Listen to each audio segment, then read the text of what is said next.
kasih tanggapannya, Mas. Bapak Ibu kita mulai ya. Iya, Pak. Baik, Pak. Sudah jam 13, Bapak Ibu. Bapak Ibu yang saya hormati, teman-teman PP, teman-teman CGP, Assalamualaikum warahmatullahi wabarakatuh. Salam dan bahagia untuk kita semua, Bapak Ibu. Senang rasanya pada sore ini saya bisa bertemu dengan Bapak Ibu di pertemuan virtual ya.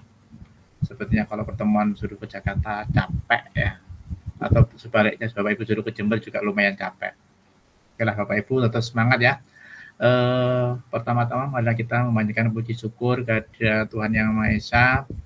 Alhamdulillah pada kesempatan ini Bapak Ibu atau kita semua bisa hadir dalam pertemuan virtual yang penuh dengan barokah ini.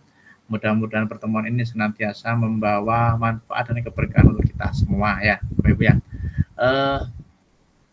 Bapak Ibu, salat dan salam mari kita lakukan bersama-sama kepada junjungan Nabi Muhammad SAW. Mudah-mudahan beliau berkenan memberikan syafaat kepada kita semua, Bapak Ibu ya, dan memberikan kemudahan-kemudahan dan kelancaran-kelancaran kepada kita semua, utamanya dalam kegiatan program guru penggerak angkatan ke-10. Mudah-mudahan masuk bersama, keluar bersama ya, lulus semuanya, mudah-mudahan ya. Oke, mohon izin Pak Wahyu, silahkan izin berdoa dulu sebelum kegiatan kita mulai bersama. Ya, bismillahirrahmanirrahim. Assalamualaikum warahmatullahi wabarakatuh. Waalaikumsalam Bapak Ibu, warahmatullahi wabarakatuh. sebelum kita memulai kegiatan ini, mari kita berdoa. Semoga apa yang kita kerjakan hari ini bermanfaat, menjadi bekal buat nanti anak-anak kita di sekolah. Berdoa menurut kepercayaan masing-masing. Berdoa mulai. Bismillahirrahmanirrahim. Alhamdulillahirrahmanirrahim. Ar-Rahmanirrahim. Maliki yaumiddin. Iyyaka na'budu wa iyyaka nasta'in. Ihdinas siratal mustaqim. Siratal ladzina an'amta 'alaihim ghairil maghdubi 'alaihim waladdallin. Selesai. Terima kasih. Assalamualaikum warahmatullahi wabarakatuh. Terima kasih, Pak Wahyu. Okay. Ya. Teman-teman sekalian, sepertinya saya kelihatan sepertinya kok kayak layu, tipenya nggak layu lah ya, masih semangat sekat bugar, dan semuanya mudah-mudahan di ruang AC nih biar nggak keringetan ya. Bapak Ibu, pada pertemuan kita kali ini kita akan berdiskusi ya, saling memberikan keteladanan atau inspirasi atau motivasi sehubungan dengan refleksi filosofi pendidikan menurut Ki Hajar Dewantara ya. Bapak Ibu kan sudah baca-baca ya, atau modulnya sudah di-download di LMS, dari LMS ya. Kemudian Bapak Ibu bisa jawab. Saya pikir jawab itu gampang lah ya, cuma relevansinya dengan pertanyaan ini nyambung atau enggak ya. Begitu ya. Oke, Bapak Ibu, saya berharap juga Bapak Ibu sudah bisa lihat atau jawab pertanyaan baik di mulai diri maupun di eksplorasi konsep ya. Bapak Ibu sekalian, mohon izin saya screen dulu ya saya ya, untuk pembukaan biar Bapak Ibu tidak kaku lah ya. Bentar, ada gangguan sebentar Bapak Ibu ya. Oke, teratasi.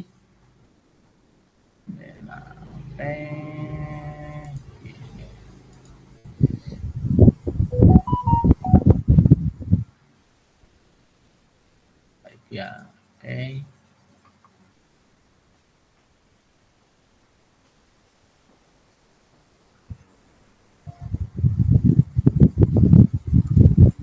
Ini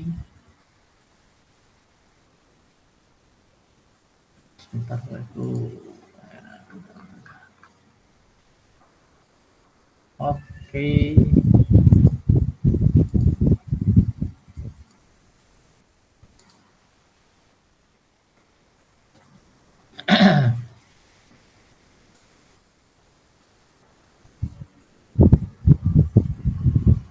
Kelihatan Bapak Ibu ya. Pada pertemuan kita kali ini nanti waktu kita sampai jam 17.00 ya, sekitar 120 menit paling maksimal. Mungkin tidak akan kita gunakan secara maksimal Bapak Ibu ya, sekitar 100 sampai 110 menit. Nah, pada pertemuan kita kali ini Bapak Ibu kita akan fokus diskusi tentang pemikiran KHD. kaitannya dengan pendidikan ya.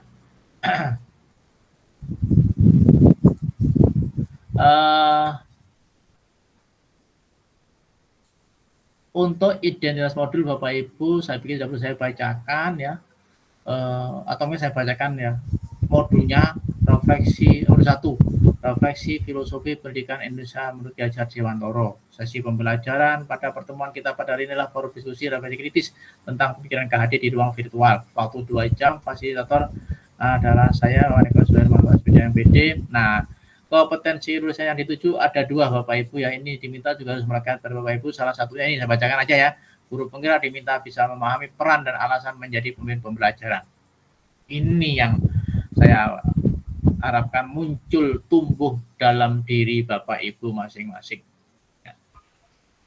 Kemudian bukan alasan sebenarnya, motivasi yang kuat ya, bukan alasan. Kalau saya alasan nggak setuju Bapak Ibu. Kemudian capaian modul umum, CGP diminta bisa memahami pemikiran filosofi KHD dengan melakukan refleksi kritis atas korelasi pemikiran yang disebut dengan konteks pendidikan lokal dan nasional pada saat ini, itu yang umum. Yang khusus, nah ini Bapak Ibu ya ada 3 sudah. Secara khusus modul ini diharapkan dapat membantu CGP untuk memiliki pengetahuan tentang dasar-dasar pendidikan menurut KHD, keterampilan mengelola pembelajaran yang beri pada murid, contohnya refleksi kritis, menerapkan pembelajaran sesuai pembelajaran yang merasakan dasar-dasar pendidikan KHD dalam murid mencapai kekuatan kodratnya. Oke, ini identitas modul. Kemudian agenda kita pada hari ini Bapak Ibu, ini kegiatan kita ada 5 macam Bapak Ibu dengan durasi yang sudah saya bagi ya. Itu idealnya Bapak Ibu, nanti kalau ada menyimpang-nyimpang sedikit tidak masalah Bapak Ibu ya, bukan masalah ya, memang namanya orang ya atau waktu. Kadang-kadang ya maunya seperti ini tapi tidak tercapai, tidak apa-apa. Yang penting kegiatannya harus kita lakukan bersama. Kemudian Bapak Ibu pembukaan ya. Pembukaan, mari kita buka acara ini dengan bacaan masalah bersama-sama. Bismillahirrahmanirrahim. Kemudian perkenalkan Bapak Ibu, inilah saya. Inilah saya Bapak Ibu ya. Jika Bapak Ibu ingin kenal dengan saya, nama saya ini panjang Bapak Ibu, Waneko Suhermanto, itu kemudian orang tua saya kelahiran Banyuwangi Bapak Ibu ya, 6 September 69. Kira-kira 65 tahun lagi pensiun Bapak Ibu ya.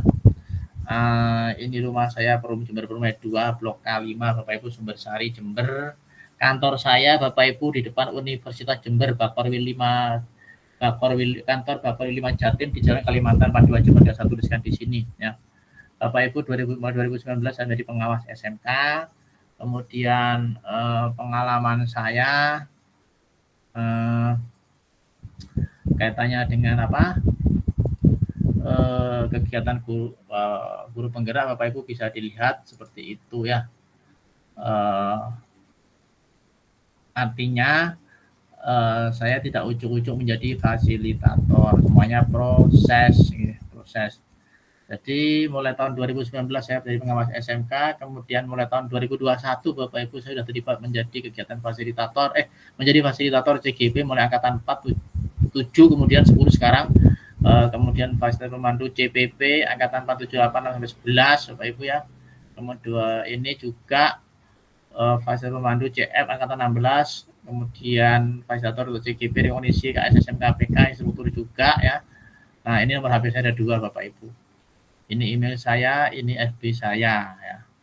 Yang berikutnya Bapak Ibu, tujuan pembelajaran kita, Bapak Ibu sebagai peserta diminta mampu nanti memberikan perspektif tentang pemikiran KHD, yaitu tentang filosofi pendidikan. Nah, Bapak Ibu, ini kegiatan-kegiatan yang harus Bapak Ibu lakukan, kita lakukan bersama. Di pembukaan sudah Bapak Ibu, yang kedua sekarang di refleksi setiap CGP menyampaikan perspektif refleksi tentang pemikiran KHD ya Bapak Ibu ya. Kemudian berikutnya CGP berdialog untuk mengkonfirmasi perspektif setiap CGP dalam memaknai atau menghayati pemikiran KHD dan saling bertanya atau mengkonfirmasi perspektif mereka CGP yang lain. Kemudian refleksi dan umpan balik, ini fasilitator memberikan umpan balik nanti Bapak Ibu ya. Kemudian pamflet saya nggak buat Bapak Ibu karena instruktur. Kemudian penutup ya biasa nanti kita tutup dengan bacaan alhamdulillah apa-apa. Kemudian yang berikutnya ini kesepakatan kita belajar pada hari ini Bapak Ibu. Mungkin dari yang tertulis ini perlu ditambahi atau dikurangi, silakan Bapak Ibu. Yang jelas saya bacakan yang pertama. Kesempatan belajar kita pada hari ini Bapak Ibu, kita sebagai peserta memiliki kesempatan harapan yang sama ya untuk berpendapat, kemudian berpikiran terbuka dan saling menghormati. Kemudian jika satu peserta berbicara maka yang lain mendengarkan. Berpendapat setelah dipersilahkan, berpartisipasi penuh dan mengikuti sesi kelas dengan perasaan gembira. Kemudian refleksi kritis nanti ada di Jamboard Bapak Ibu, di link itu sudah ada ya. Saya coba ya di barangkali muncul.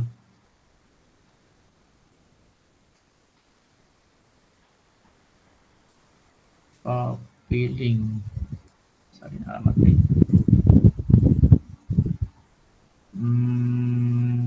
PPT.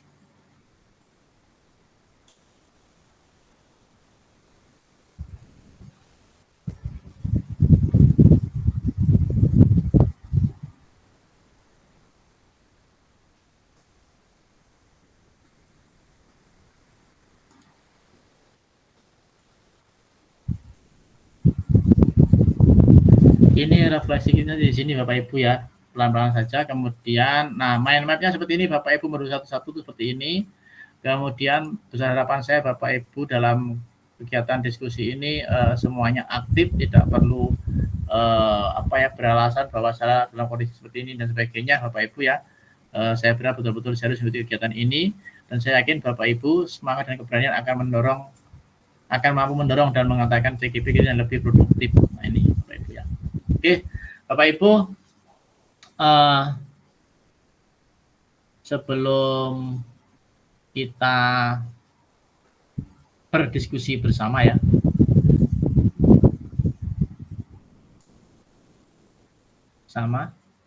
mari kita sekarang berbagi pendapat dulu. Apa yang Bapak Ibu ketahui tentang pemikiran KHD hubungannya dengan pendidikan di Indonesia? Silakan raise hand yang ingin menjawab. Ya, silakan Bu Rosalina. Dari yang saya materi-materi dari kemarin dari pretest gitu ya Pak ya. Kemudian dengan sekarang dengan hasil-hasil yang sudah kita pelajari baik itu secara mandiri, yang bisa saya sedikit mungkin teman-teman nanti rekan-rekan sendiri menambahkan atau mungkin memperbaiki begitu ya. Yang saya pertama adalah kemerdekaan belajar Pak. Kemerdekaan belajar itu merupakan sebuah hubungan yang tidak terpisahkan dan sebagai sebuah keseluruhan atau satu kesatuan untuk mencapai suatu masyarakat yang beradab seperti itu. Nah, dan itu merupakan hakikat dari Bapak KHD yang saya bisa simpulkan yang pertama. Kemudian yang kedua adalah perubahan pendidikan yang terus bergerak. Terus bergerak itu tidak statis sehingga terjadinya proses yang semakin diperbaharui sehingga tidak terjadi sebuah pendidikan yang stagnasi gitu. Atau mungkin kalau bahasanya kemarin video Bapak GTK ya mungkin saya kurang itu adalah chaos gitu seperti itu. Sehingga pendidikan dan kebudayaan itu merupakan sebuah kesatuan yang utuh yang harus kita kita kembangkan sehingga di dalamnya juga harus dimasukkan sebuah nilai-nilai kemanusiaan yang disebut sebagai pusatnya itu. Seperti itu sih Pak. Oke. Bu Ros, saya ingin tahu tadi saya tertarik dengan istilah merdeka ya. Pembelajaran merdeka atau mungkin merdeka belajar gitu ya. Terus selama ini ketika mengimplementasikan pembelajaran di sekolah atau di kelas,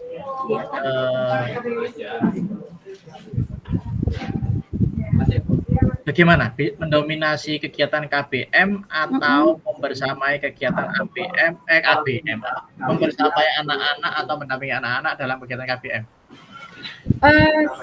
Sampai saat ini saya rasa saya termasuk guru yang harus diperbarui. Kenapa? Karena saya akui gitu ya Pak.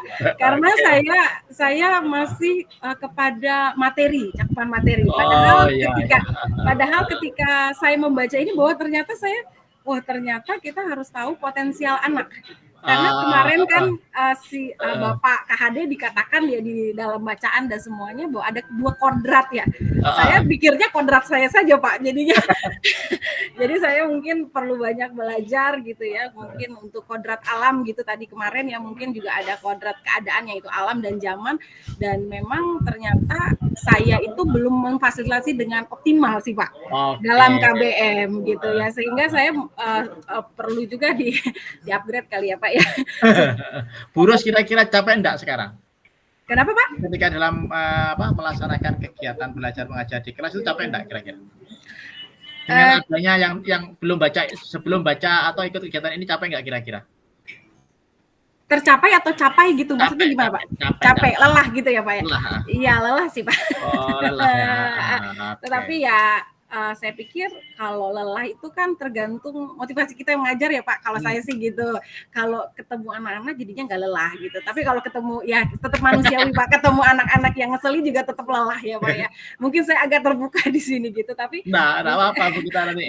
Banyak kita harus lupa. Iya, jadi ya memang apalagi terlebih lagi anak-anak yang sekarang ini makin complicated dengan yang namanya revolusi 4.0 itu, mereka jauh lebih paham.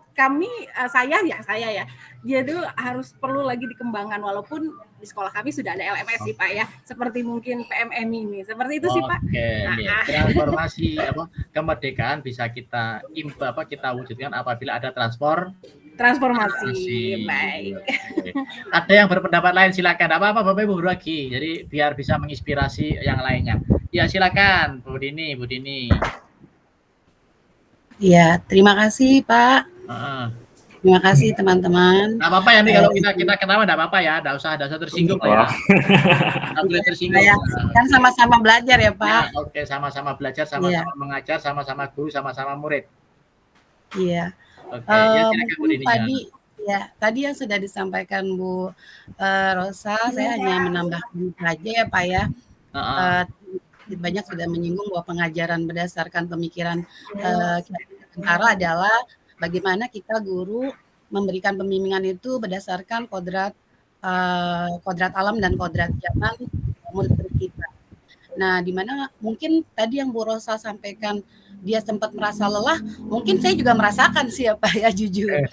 Terlalu mendominasi Bu ya, karena Bu ya. Iya benar Pak. Sebelumnya itu benar kita merasakan lelah karena kita sepertinya pengen menjadi center gitu ya Pak ya, ketika melakukan kegiatan pembelajaran, semua fokusnya di kita gitu. Sampai kita harus benar-benar bagaimana membuat anak tuh merasa bisa semangat, motivasi gitu. Terus ada inisiatif ya Pak ya.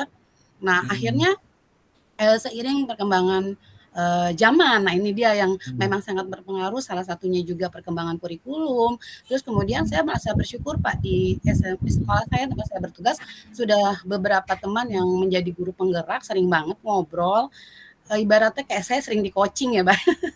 Saya sering di coaching, jadi ada banyak pembelajaran juga yang saya dapatkan dari mereka yang akhirnya membuat saya tuh tersadar dan berpikiran terbuka, ya benar juga ya, capek terus kalau kita pakai model yang masih seperti zaman sebelum saat ini gitu. Makanya ketika kita akhirnya membaca, terus sekarang saya juga mulai benar-benar tenggelam dalam modul-modul ya pemikiran KHD ini.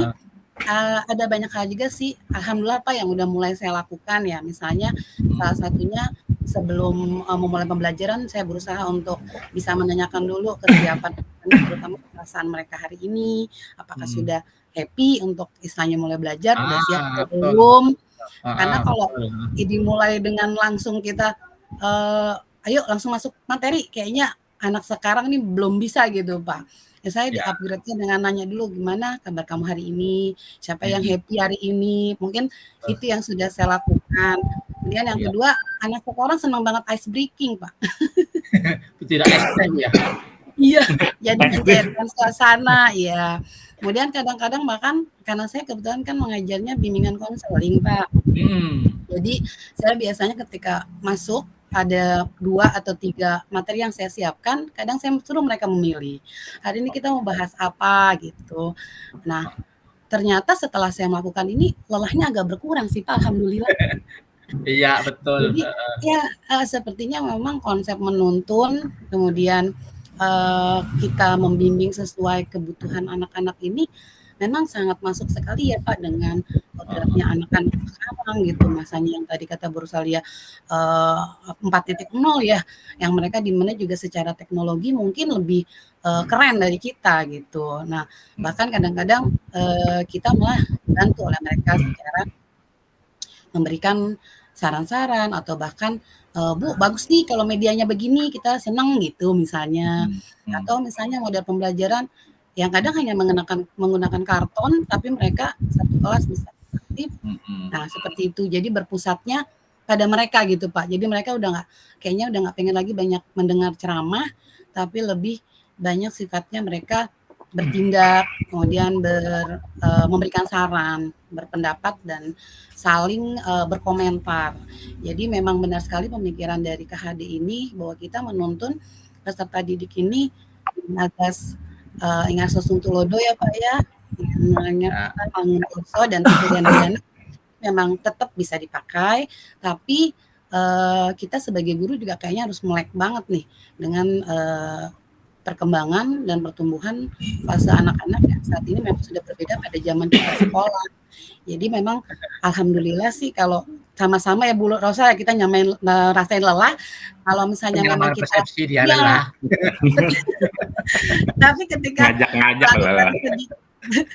sedikit perubahan, kayaknya sih udah mulai kurang nih Pak lelahnya. Jadi kadang-kadang malah anak yang kelihatan mereka karena tenaganya masih banyak loh dengan istilahnya ice break, kemudian metode-metode yang mereka aktif, akhirnya kan adalah kita ya bareng-bareng sama anak-anak, tapi mereka kayaknya kelihatannya puas, bahagia gitu karena bisa memilih apa nih yang akan kita diskusikan, apa yang akan mereka sampaikan sesuai kebutuhan atau keinginan mereka. Mungkin saat ini itu yang alhamdulillah sedikit demi sedikit sudah saya mulai lakukan, tapi masih kadang-kadang ada kurangnya Pak, jujur aja, terutama kalau menemui misalnya anak-anak, kan kita nggak mungkin ya Pak semua anak 100% sesuai kemauan kita, pasti ada 1, 2 atau beberapa sekian yang mungkin masih juga kita dalam tanda kutip, aduh ini masih istilahnya ngelelahin juga nih, ngejengkelin juga gitu ya Pak ya.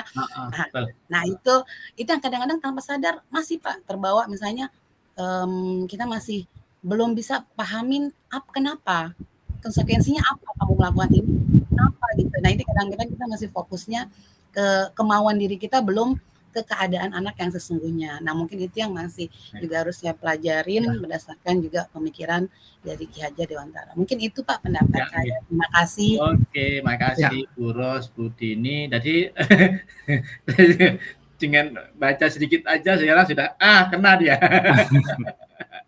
Jadi terlalu pede. Hanya saya sebagai pemimpin pelopor pembelajaran lagi banyak capek. Oke Pak Wahyu, silakan Pak Wahyu. Habis ini Klerninya. Ya, Assalamualaikum warahmatullahi wabarakatuh. Perkenalkan Pak, saya Wahyu, Pak Guru SMK Negeri 44 Jakarta, Pak, Jakarta Pusat. SMK? Negeri 44. Oke Pak, sama-sama. Ya. Saya SMK Pak, ya. Ya, saya tadi tertarik dengan kata bahagia Pak ya. Tadi kan suasana kelas tuh harus bahagia. Nah, tapi kan bahagia ini terkadang anak ini datang ke sekolah sudah dalam kondisi bahagia atau tidak gitu. Karena saya ini rumah saya jauh Pak, saya tinggal di Depok, saya kerjanya di Cempaka Putih. Ya lumayan, jadi saya naik kereta Pak tiap hari gitu. Nah saya berangkat itu jam 4:30 Pak, saya udah jalan jam 4 bahkan. Tergantung subuhnya, kalau subuhnya jam 4 saya berangkat jam 4, kalau 4:30 saya berangkat 4:30, tergantung ajan subuhnya Pak. Kalau adanya bertemu dengan jalan gimana Pak? Ya gini, jadi saya lihat di kereta itu ada berapa anak siswa gitu ya, bahkan anak SD Pak, ada anak SD baru datang. Saya suka nanya nih, saya kebetulan kalau boleh saya cerita, tadi pagi saya tanya ke anak SD itu, kamu dari rumah jam berapa? Jam 5. kamu nggak capek jalan kerja apa tuh namanya sekolah kelas 3 SD Pak, dia kelas 3 SD harus jam 5 berangkat, apakah kamu bahagia nggak? Saya bilang, untuk menjalaninya gitu, saya Happy tanya gitu ya. ya. Terus ternyata dia diam saja, ternyata di samping saya itu ibunya Pak, ibunya nyeletuk biar anaknya mandiri Pak. Oh, kalau ini jangan-jangan dalam hati saya ini alasan ibunya aja yang pengen anaknya mandiri atau memang keadaan. Terus ibunya nyeletuk lagi, kontrakan di Jakarta mahal Pak. jadi karena sebenarnya bukan apa tuh namanya, bukan anaknya suruh mandiri, memang karena kondisi mungkin ekonomi, karena kontrakan di Jakarta itu mahal, yang murah itu di Citayam, dia naiknya dari Citayam gitu. Nah ini kan jadi apa ya, jadi refleksi juga buat kita bahwa anak itu datang ke sekolah itu sudah dalam kondisi kayak gitu Pak, artinya udah capek, sudah lelah. Kalau kitanya di kelas juga tegang, serem gitu Pak ya, kalau kata anak-anak tuh, wah ini Pak Wahyu galak banget sih, wah jadi anak-anak udah nggak enjoy gitu. Artinya itulah yang tadi saya awal-awal saya ngajar Pak, saya ngajar tahun 2008 Pak, sudah mulai ngajar.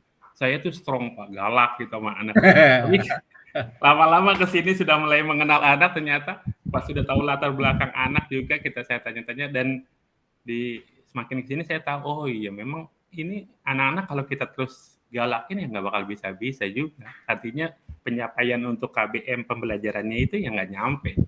Anak itu harus bahagia, makanya saya sangat setuju dengan pemikiran Ki Hajar Dewantara bahwa suasana anak itu harus bahagia dulu untuk pembelajaran itu, melakukan proses pembelajarannya menjadi lebih maksimal gitu.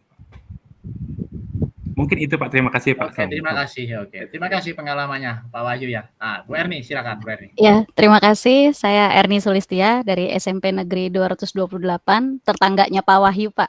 Kita tetanggaan sekolahannya.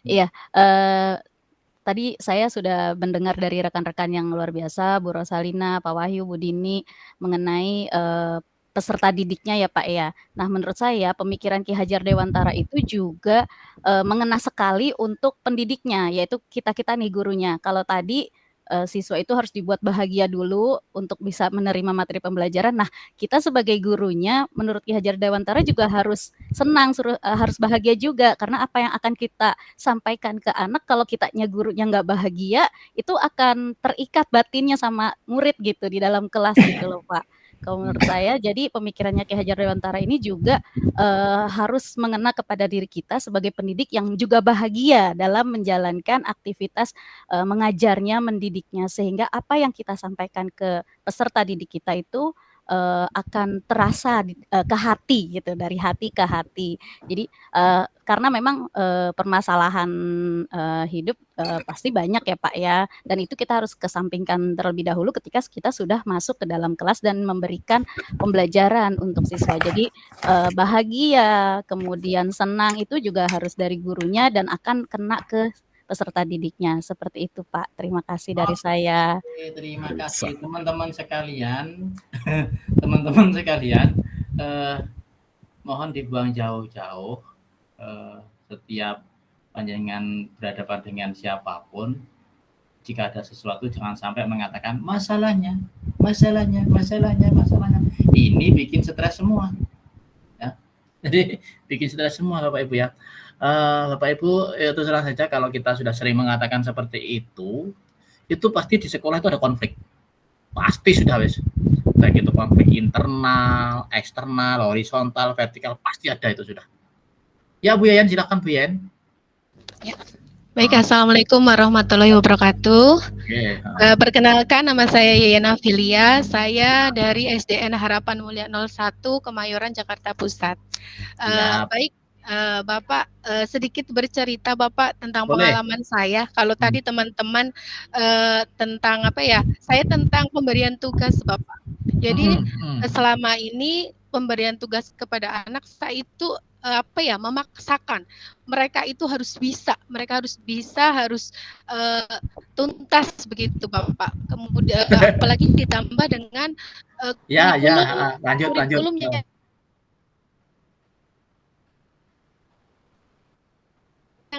sebelumnya.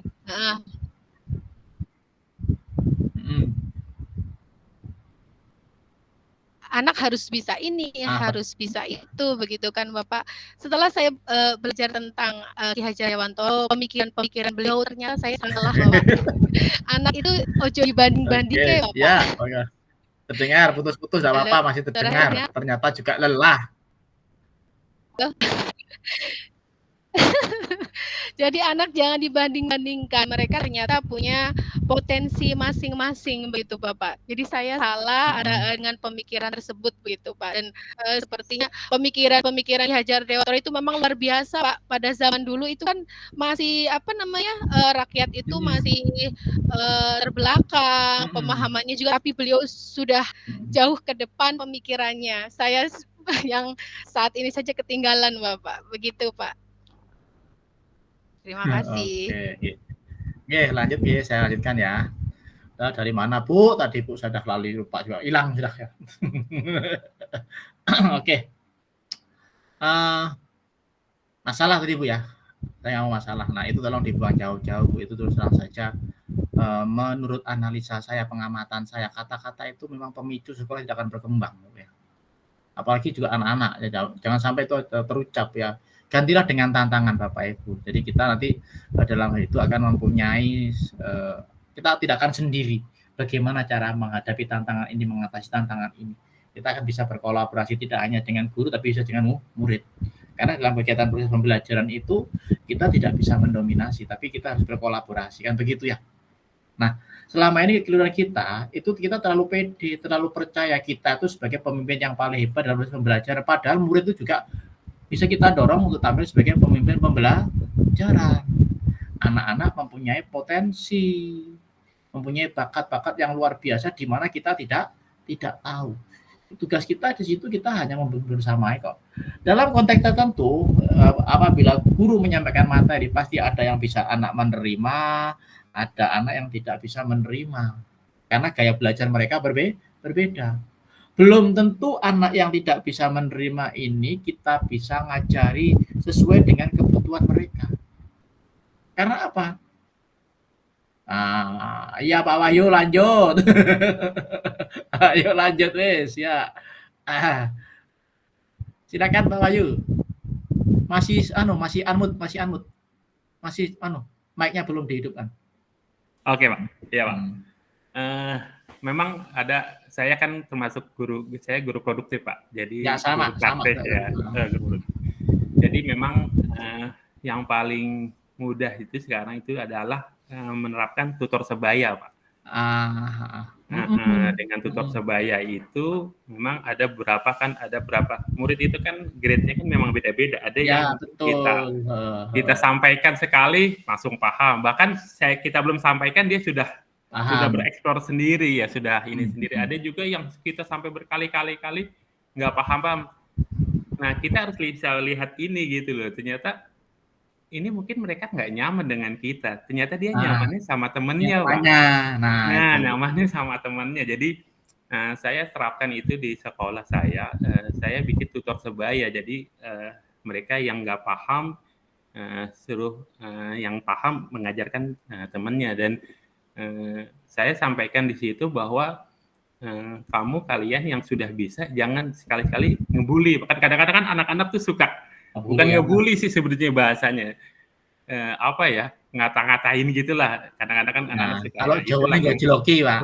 Iya gitu.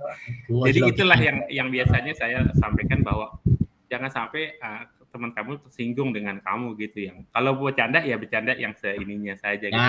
Biasa aja. Nah, yang penting biar juga nggak tegang juga. Nah, kalau saya terapkan ya itu tutor sebaya. Saya pikir itu yang paling mungkin yang saat ini saya pikir itu yang paling efektif itu Pak. Terima kasih Pak. Ya, teknik yang digunakan oleh Pak Wahyu ini adalah teknik fasilitasi. Ya, fasilitasi. Jadi memanfaatkan keberadaan anak-anak. Jadi itu aja. menata ya. Mbak Bulia, silakan Bulia. Oke. Terima kasih Pak. Ya. Mungkin saya Lia Rahma Putri ya. dari SRN 71. 71 Jakarta Pusat, Pak. Oke. Jadi saya di sekolah mengajar matematika, Pak. Wah, ini paling serem ini. Kalau dulu saya menganggap kalau sebelum ini saya menganggap materi itu harus selesai. Jadi kayak saya kayak dikejar-kejar sama materi gitu, Pak. Jadi saya masih menganggap tujuan dalam 1 tahun itu harus selesai. Lalu kebetulan teman saya memang ada yang guru penggerak, Pak, sebelumnya. Jadi kita sama-sama dari matematika juga. Sama dengan Ibu Dini tadi kita sering diskusi nih. Jadi bahwa nggak harus selesai kok Bu Lia, yang penting kita apa yang ingin kita sampaikan tercapai. Jadi jangan bikin diri kita capek juga.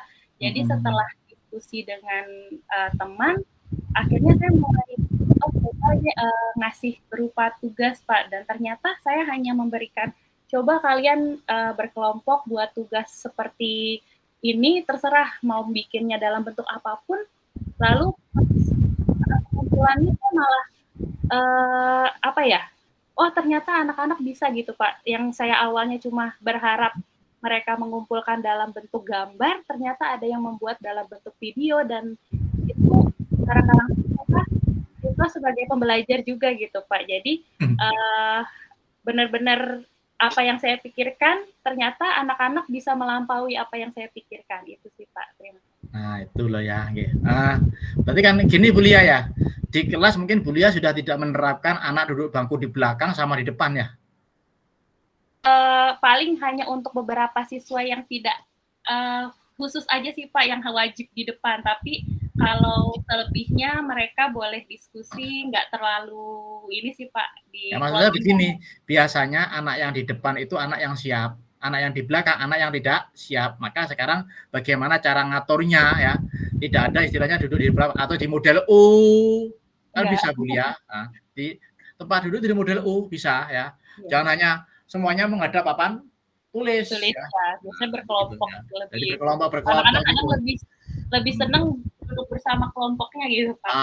Di tempat belajar tidak harus ketika misalnya Bu Lia ngajar tidak harus di kelas. Monggo, terserah anak-anak mau di mana ya. Itu sudah berarti Bu Lia menyediakan lahan mendesain lahan sekolah sebagai lahan pertanian yang produktif ya. Saya yakin ini kadang-kadang anak-anak bisa tumbuh dan berkembang melampaui apa yang kita gambarkan. Jadi gitu. Kadang-kadang kita kalah dengan anak-anak ya. Kita kalah dengan anak. Inilah konsepnya Merdeka Belajar itu, Bapak Ibu, memang kita harus mampu menggerakkan dan mendesain ya semua aset yang ada di sekolah. Keterbatasan sekolah itu tidak menjadi masalah, tapi harus kita jadikan tantangan, Bapak Ibu ya. Contoh misalnya Pak Wahyu, guru produktif apa, Pak Wahyu? Suaranya masih di mute. TKJ, Pak. Oh, TKJ. Nah, suatu saat Pak Wahyu ingin memberikan materi yang sangat mendalam kaitannya dengan ya komputer jaringan. Ya, mungkin biar mantap materi bisa diterima oleh anak-anak.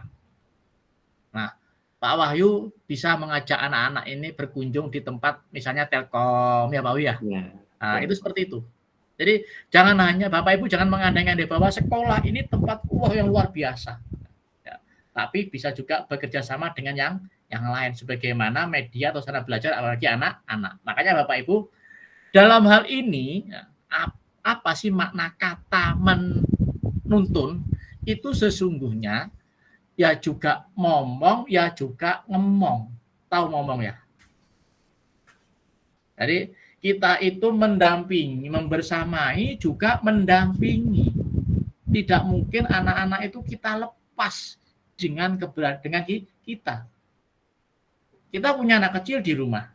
Kalau kita ngomong sama ngomong, tetap ya bagaimanapun anak itu kita lepas, tetap kita pantau, kita bersamai.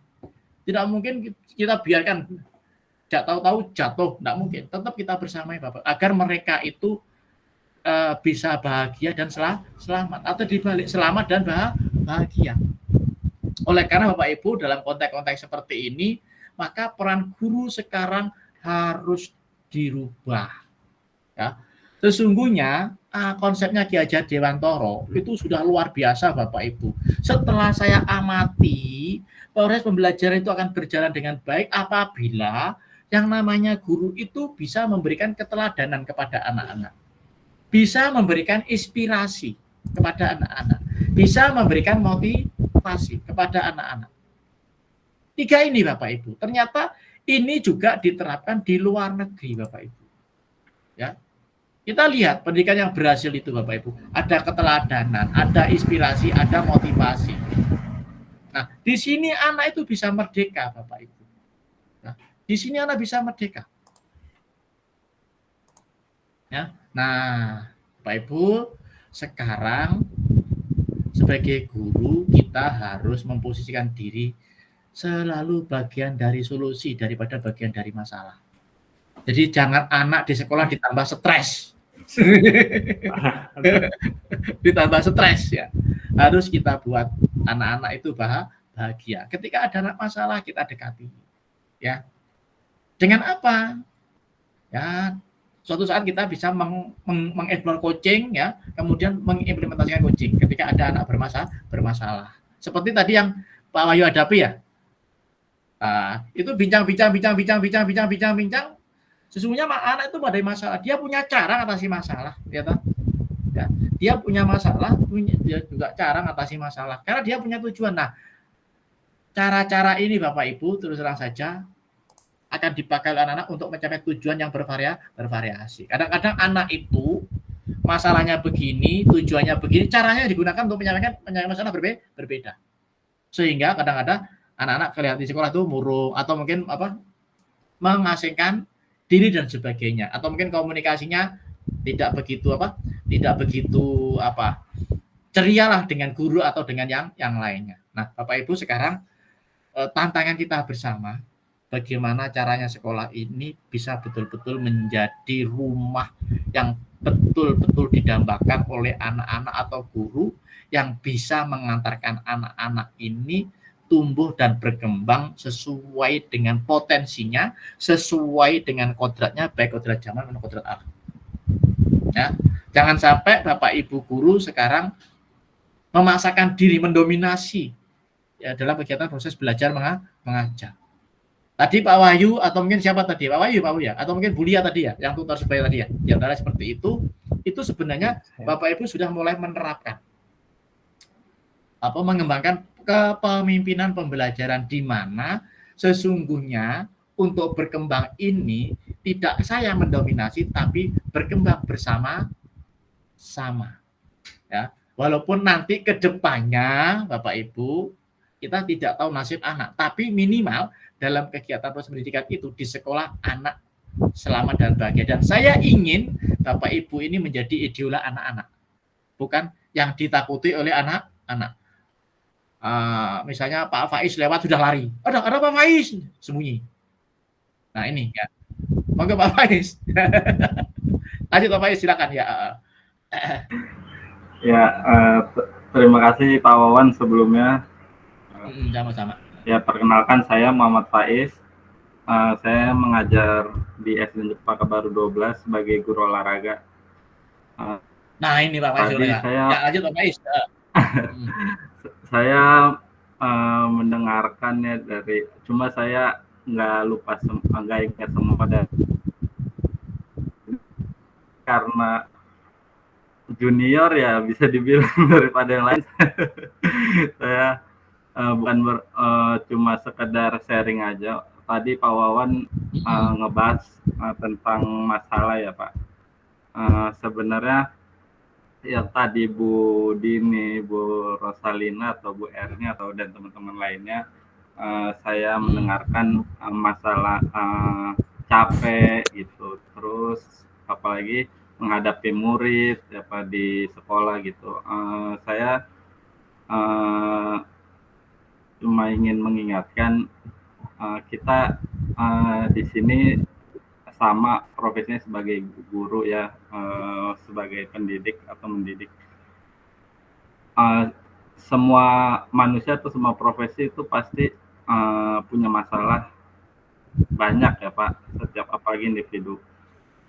Saya cuma mau cerita, jadi saya kan guru olahraga di SD itu mengajar kelas 1, kelas 2 dan 4 ya Pak. Nah, proses pembelajaran alhamdulillah lancar lah gitu. Untuk permasalahan dalam murid saat berinteraksi dengan guru atau dalam pembelajaran olahraga itu saya minim alhamdulillah masalah gitu, atau saya yang tidak menanggapi itu sebagai masalah ya Pak. Kadang-kadang saya lebih menerima gitu Pak. Kadang-kadang orangnya kalau ada orang teman bilang masalah atau itu suatu anak melakukan sesuatu tindakan yang kurang baik, saya dasarnya itu tidak menjadikan suatu masalah yang berlebihan gitu. Jadi saya menerima dulu, setelah itu saya pendekatan dan seterusnya Pak. Nah, ini kebetulan saya waktu itu suruh mendapatkan ujian praktek Pak di kelas 6 ya. Kelas 6 salah satu kelas itu saya masuk. Emang sebelumnya saya sudah mendapatkan berita salah seorang anak ini, mohon maaf itu di perbincangan guru-guru dan teman-teman itu buruk ya Pak. Maksudnya kasus lah gitu. Nah, saya kan hanya mendengarkan aja, menyimak, oh iya gitu, sekedar tahu. Nah, pada saat itu tuh saya masuk ke kelas itu Pak, kebetulan saya mau tahu gitu yang terjadi sebenarnya gitu kan. Nah, setelah saya masuk, nah benar, maksudnya yang ada kabar-kabar tentang anak tingkah lakunya negatif itu ada sebagian yang kejadian dia itu anaknya itu suka berantem Pak. Udah sebelum ujian praktek itu udah dua minggu sebelum ujian praktek itu dia setiap hari berantem. Cuma saya emang cuma sekedar tahu pada saat itu saya masuk, saya di dalam, saya lagi menjelaskan, biasa namanya anak murid di kelas itu kan berbincang atau bercanda ya Pak. Tiba-tiba emang ini anak berantem Pak, dengan bercandaan fisik, tiba-tiba berantem. Berantem dengan mukul, tapi temennya ini diem aja gitu. Temennya ini yang saya lihat karakternya, dia bisa menahan Pak gitu, ngeledek juga, cuma dia tahu gitu ini tuh temennya itu emosional gitu Pak. Nah, akhirnya yang emosionalnya berantem saya lerai, tetap masih kekeh. Akhirnya saya tenangin. Saya juga karena udah tahu ceritanya sebelumnya kan dengan dengan tingkah laku anak ini yang dibilangnya negatif itu, saya tenang, nggak bisa tuh Pak, dengan beberapa menit baru akhirnya dia tenang. Tidak lama lagi dia berantem lagi Pak sama orang yang lain. Itu saya masuk di kelas itu cuma dalam waktu 1 jam dia berantem bisa 3-4 kali. Nah, pas di situ setiap hari Pak ya? Setiap hari? Pak, dalam kurun waktu seminggu kebelakangan pas sebelum tes itu berantem terus. Infonya dari guru kelasnya gitu, dan guru-guru kan, karena saya suka sharing juga Pak di dalam satu ruangan gitu. Cuma saya pendengar aja gitu, karena saya nggak langsung mengejustifikasi bahwa anak ini tuh emang bandel atau nggak bisa dibilangin. Pokoknya yang dibilang nilai-nilai negatif lah, yang ini saya nggak terlalu nangkap, cuma mendengar. Pas saya aplikasi di ini ternyata benar Pak, emang ada omongan sebagian benar masalah gitu, berantem. Cuma saya setelah dia nggak berantem, saya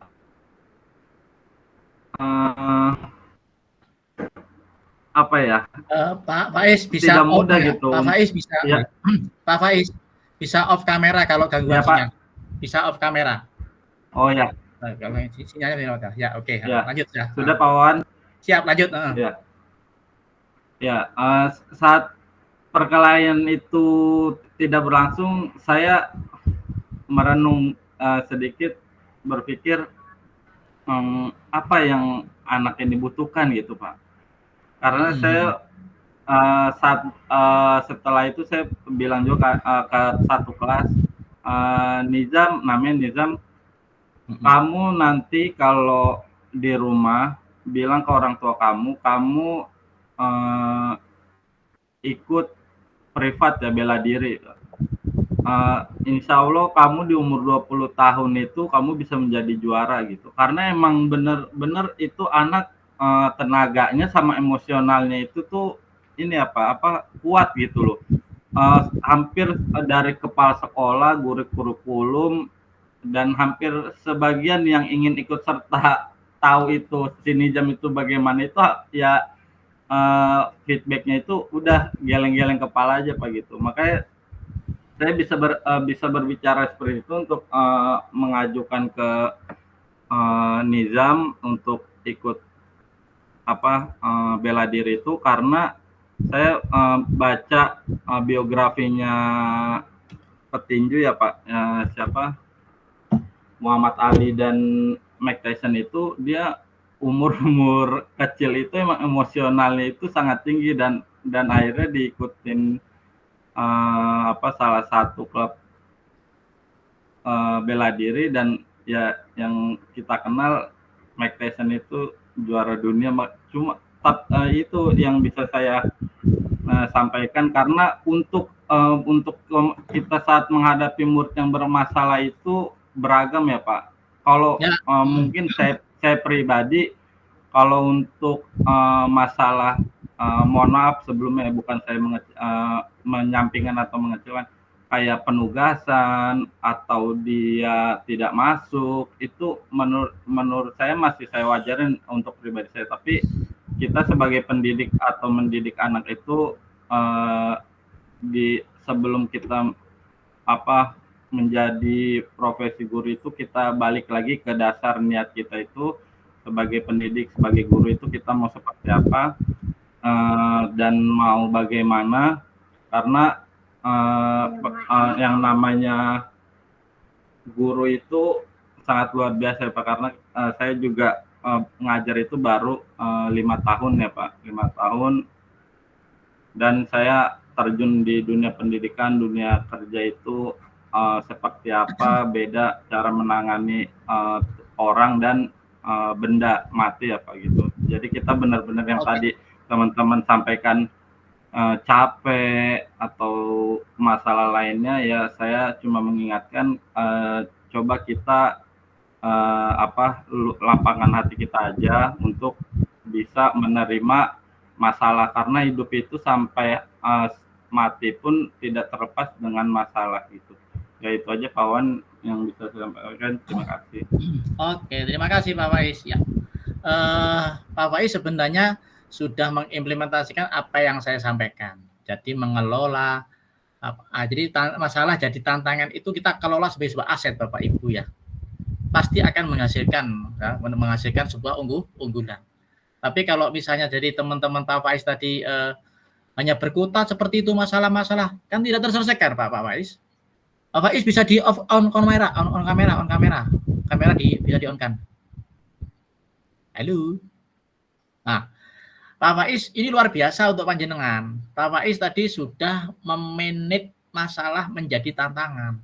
Bagaimana caranya anak yang ini negatif menjadi positif dan produktif. Sementara teman-teman Pak Faiz mulek aja, tahu mulek Pak Faiz.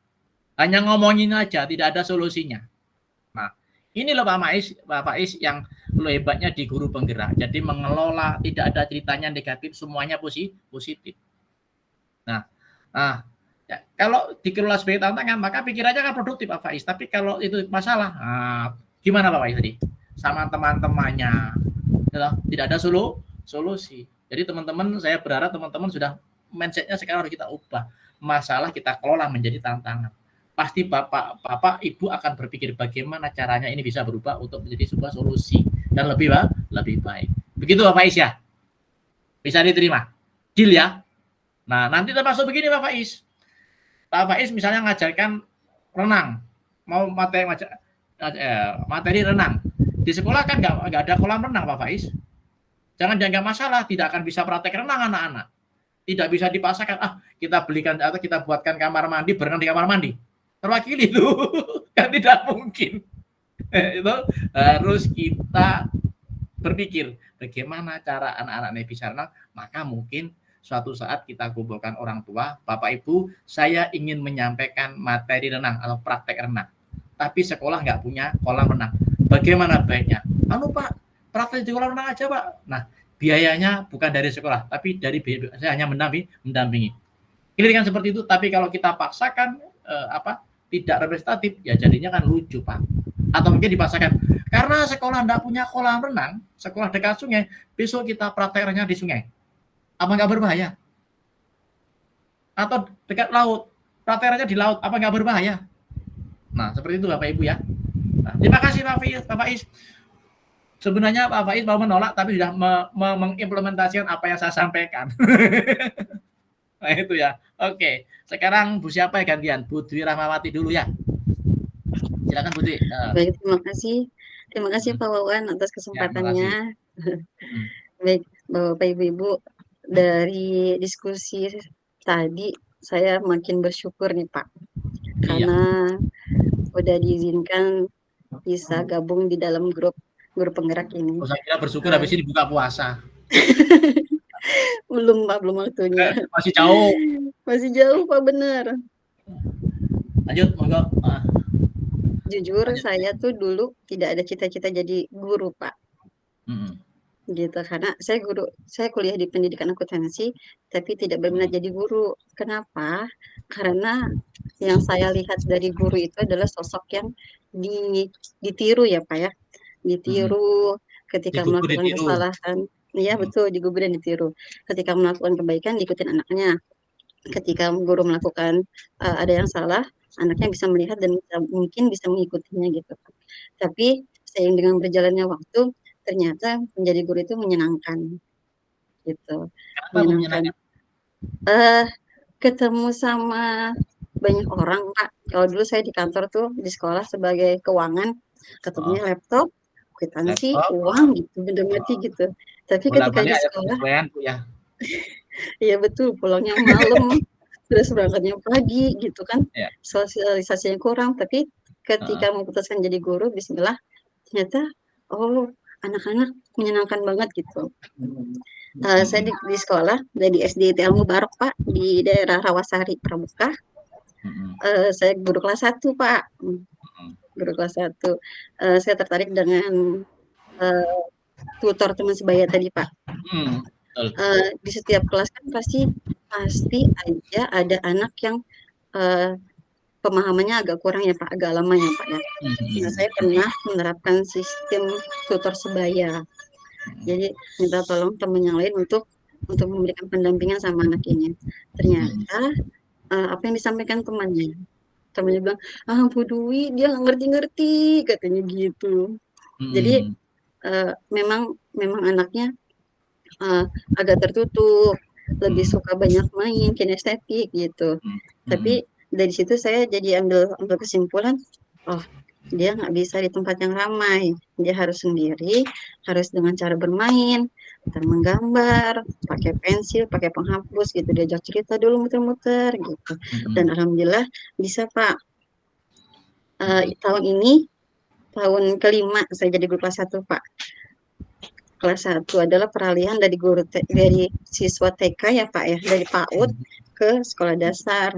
Di mana anak-anak memang belum diwajibkan membaca, menulis, berhitung ketika PAUD.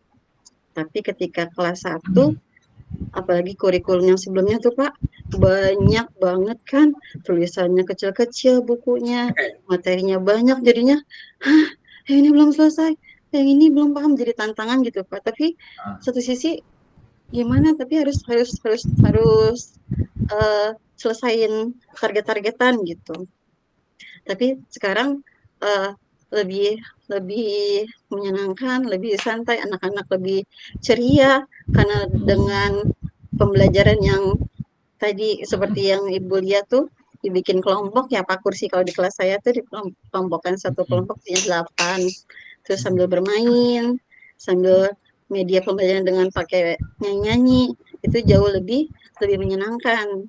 Sampai kalau murid-murid melihat saya lagi mukanya lagi banyak tugas mungkin ya Pak ya, itu ada yang datang langsung mijitin pundak, capek ya Budi gitu. Itu Masya Allah, apa, jadi, anakku baik sekali gitu, pijitin. Kan kalau di kelas tuh kami buka sepatu Pak, sepatunya taruh di rak sepatu. Jadi kalau misalkan lagi capek udah mau jam siang, jam 1, jam 2 tuh selonjoran aja di lantai, udah anak-anak langsung pijitin kaki gitu. Nggak ada nginjek-nginjek Bu ya? Apa Pak? Nggak ada nginjek-nginjek ya? Nginjek-nginjek itu nggak ada ya? Jadi kalau di sekolah tuh sebagai guru ya Bapak Ibu, kita harus pintar bermain peran mungkin ya Pak ya. Jadi kalau lagi ada masalah administrasi belum selesai atau di rumah ada masalah ketika masuk sekolah, masuk kelas, harus anak-anak nggak boleh tahu nih kalau kita lagi banyak pikiran dan itu berdampak ke psikolog anak-anak. Jadi kalau kita riang, kita bahagia, kita happy, itu seharian tuh aman deh Pak. Anak-anak soli, anak-anak solihah, jadinya itu mungkin yang dikatakan Ibu Erni tadi ya Bu ya. Jadi guru yang bahagia, insya Allah nanti anak-anaknya ikutan bahagia. Dan kalau anak menyenangkan itu, bahagia, senang, lebih masuk apa yang disampaikan Bapak Ibu gurunya. Tidak ada ketakutan kalau gurunya bahagia. Iya betul, sama di kelas HKS sekarang Pak, ada satu anak yang setiap masuk sekolah tuh nangis. Ibu nggak nangis? Enggak, cuma ketawa, Banyu kenapa gitu. Terus dia diam aja nangis, kata yang nganternya, ini Bu, tadi Banyu bilang katanya disuruh bawa roti, dia nggak bawa roti gitu. Emangnya Budi bilang bawa roti Banyu, kayak gitu sih Pak. Jadi harus pintar acting kali ya Pak ya. Iya, betul. Untuk anak-anak yang ketakutan, khawatir, yang kenyataannya lebih menakutkan dari apa yang dia pikirkan gitu Pak. Kita harus lebih pandai mengontrol emosi kita terlebih dahulu baru bisa orang lain. Makasih Bu. Bapak Ibu jauhi anak di sekolah itu stres atau depresi ya, menjadi takut, stres atau depresi. Itu juga akan menambah beban kita ya. Makanya tadi sepakat dengan apa dikatakan Ibu Erni atau Yaja Dewantoro. Well-being, student well-being, teacher well-being, school well-being. Artinya semuanya harus menjadi bahagia. Pak Heru kok angkat tangan tapi tidak ada. Putri Ramawati sudah. Pak Heru, monggo Pak Heru. Kembali lagi Pak Heru nih. Silakan Pak Heru. Aduh, oke. Ya, Pak Heru silakan. Ya. Silakan Pak Heru. Ya, terima kasih, monggo silakan. Ya. Sudah terdengar Pak On? Sudah nyaring sekali ya. Nyaring sekali ya. Alhamdulillah ya. Assalamualaikum warahmatullahi wabarakatuh. Waalaikumsalam warahmatullahi wabarakatuh. Selamat sore semua rekan, saya Pak Awan dan teman-teman sebaya. Oke. Perkenalkan saya Hairul Rahman. Saya mengajar di sekolah SDN Harapan Mulia 03 Kemayoran sebagai guru olahraga. Ini guru olahraga juga. Iya, kebetulan Pak Faiz ini rekan saya. Ya, Pak Faiz rekan saya. Senior saya Pak itu Pak. Aduh, bisa aja. Oke, gini lah Pak Wan. Di olahraga ini sebelumnya saya tidak mengajar sebagai guru olahraga. Sebelumnya saya adalah seorang audit awalnya. Awalnya seorang audit. Auditor. Saya seorang auditor yang kesehariannya selalu laptop dan kejar target seperti itu ya Pak. Kerjanya mulai dari sore ke malam ketika karyawannya udah pulang gitu ya Pak. Oke. Tapi karena saya jarang pulang seperti Bang Toib, ibu saya akhirnya menyuruh saya kembali ke background. Di situ saya mulai kembali mengajar Pak. Mengajar ini pertama awalnya saya mengalami kesulitan Pak, karena pertama saya bingung apa yang harus saya lakukan. Pertama saya bingung apa yang harus saya lakukan, apalagi saya mengajar di kelas SD yang anak-anaknya ini luar biasa aktifnya dan nggak bisa kita lepas, pasti harus kita pantau terus. Ya, jadi saat itu yang jadi patokan saya adalah salah satunya adalah gagasannya dari Bapak Ki Hajar Dewantara, yaitu Sing Harso Sing Talode Sing Madya Mangunkarso Tuturi Handayani. Itu saya jadikan pegangan saya dulu sebagai guru. Oh, yang diharapkan itu seperti itu gitu. Nah, kira saya berusaha tuh Pak mengaplikasikan gagasan itu ke dalam dunia pendidikan ketika saya mengajar. Saya berusaha jadi guru olahraga yang disukai sama anak-anak, gitu kan. Pengennya yang disukain terus Pak. Jadi kalau hari guru coklatnya paling banyak dapatnya gitu loh Pak. Pengennya guru olahraga itu kan ditunggu-tunggu Pak. Kalau sehari aja guru olahraganya nggak masuk, guru kelas pun bisa tahu gurunya nggak masuk Pak. Jangankan muridnya.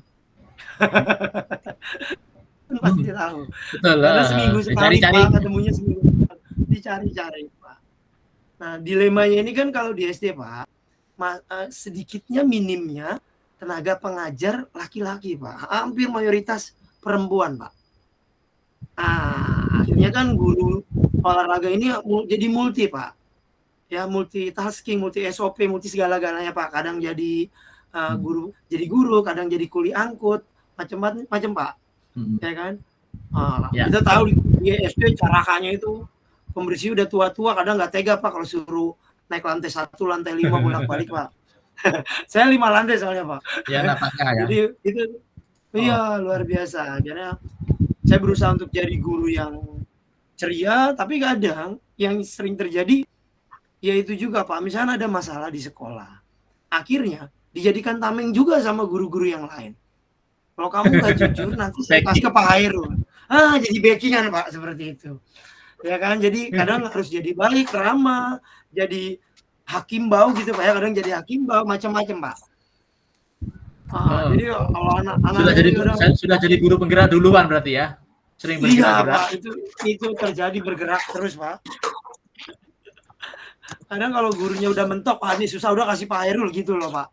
Kebetulan kepala sekolah pun perempuan saat itu, ya udah laki-lakinya kena lagi, saya lagi yang kena, bingung Pak. Di Kemayoran ini kan anak-anaknya itu dari macam jenis suku ya Pak, sukunya itu banyak, ada Jawa, ada apa, dan bahasa-bahasanya luar biasa Pak. Keseharian yang di rumah, di lingkungan itu ke sekolah pasti ke bawah Pak. Mungkin zaman saya sekolah dulu kan, saya sekolah di kampung ya Pak, yang budayanya itu mungkin Jawa banget ya Pak. Jadi untuk ngomong yang kasar tapi itu sifatnya sangat tabu. Tapi anak-anak sekarang ini sungguh luar biasa berbeda Pak.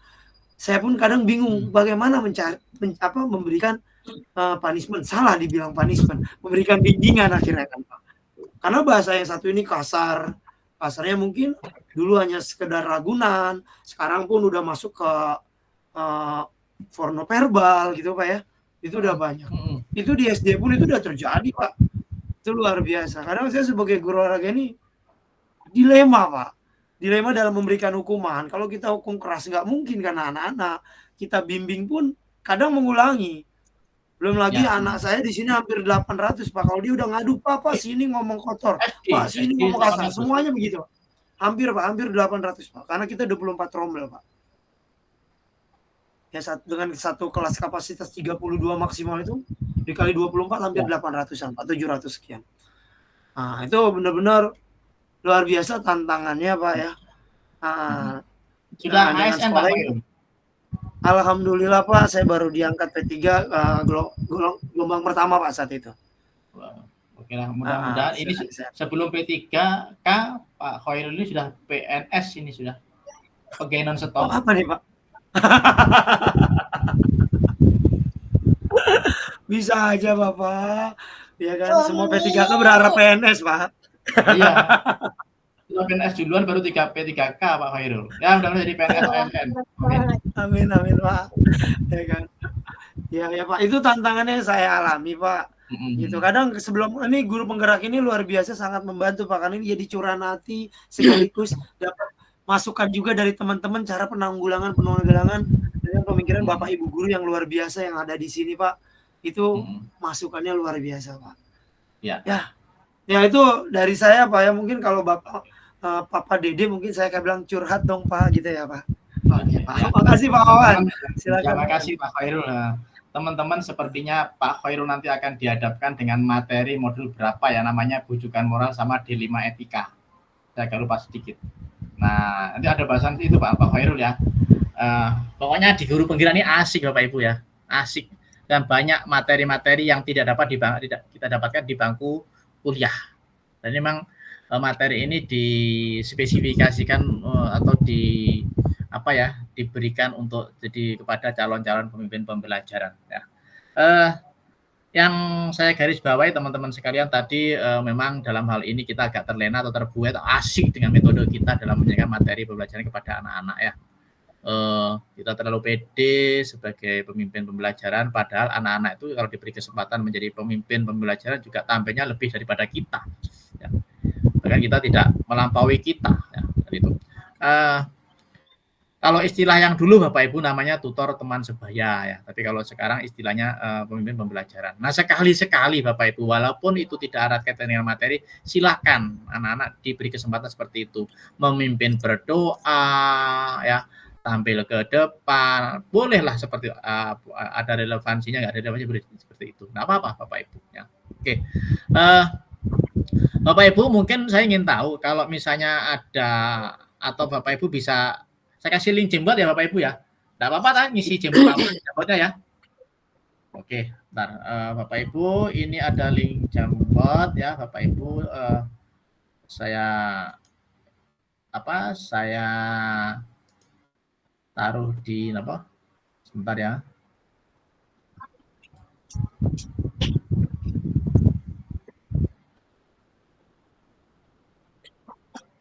Sebentar, kok meler, kok angel.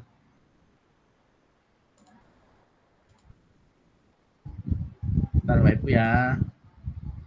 Anyone write the link, editor, copy link, dan sekarang Bapak Ibu di chat silahkan diklik Bapak Ibu, mari kita jawab satu persatu bagaimana pendapat Bapak Ibu menurut ini semuanya dari Ki Dewantoro Bapak Ibu. Nah sekarang menurut pandangan Bapak Ibu menuntun itu seperti apa sih? Seperti itu. Jadi dikasih nama, kemudian dikasih jawaban singkat-singkat Bapak Ibu ya, silakan. Ini saya klik Bapak Ibu ya, saya tampilkan Jambotnya. Ada 2 Jambot, satu aja. Linknya sama ya. Oke, sama linknya.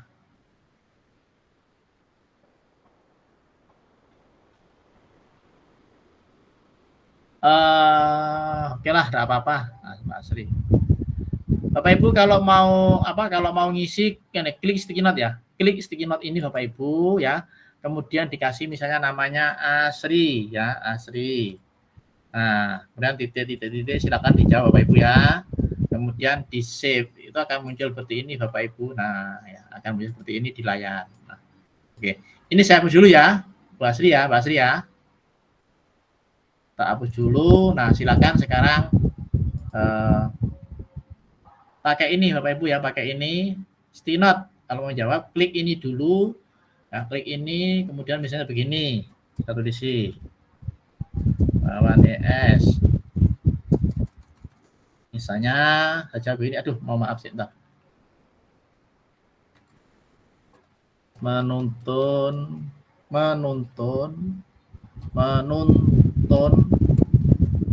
adalah ngomong dan ngomong. Kemudian saya save. Maka muncul seperti ini Bapak Ibu ya. Nah, ini contoh. Silakan Bapak Ibu lanjutkan untuk mengisi Jambot. Apa makna kata menuntun dalam proses pendidikan bagi saya? Nah, saya ingin tahu Bapak Ibu. Nah, Mbak Bu Erni kok titik-titik belum diisi. Kok titik-titik? Ayo coba aku ingin lihat. Pak Asri belum diisi, Pak Asri. Ayo. Bu Asri kok Mbak Asri. Diisi, Pak Asri. Tak hapus dulu ya. Monggo, saya lihat.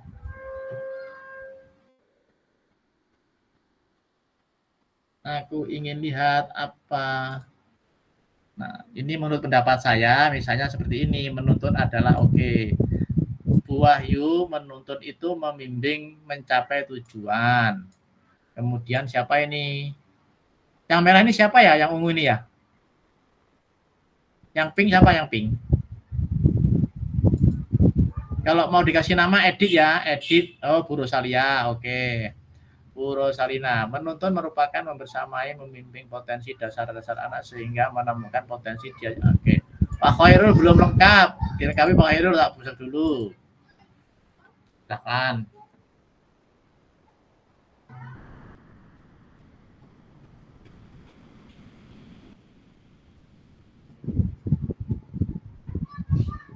Ya ini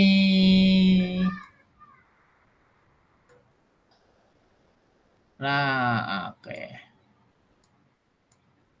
Yang menuntun bagi anak adalah mengembangkan potensi murid dengan membimbing dan bersama sesuai dengan kodrat zaman, kodrat alam. Ini siapa ya?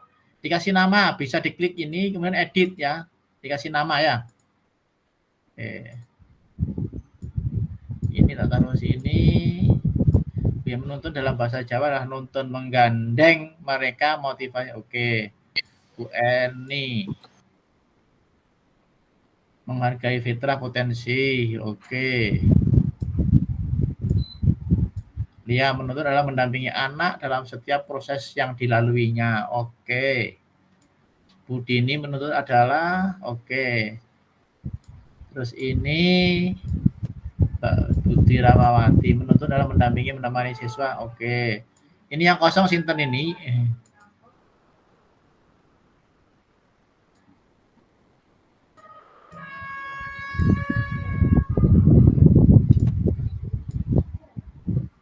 Oke, ayo. Kurang 1, 2, 3, 4, 5. Kurang 2. Siapa yang belum? Pak Faiz belum ya? Pak Khairul. Pak Faiz belum, Pak Faiz. Halo Pak Faiz. Halo Pak Faiz. Pak Faiz belum menuliskan ya? Oh, ini Pak Faiz sudah mulai menuliskan.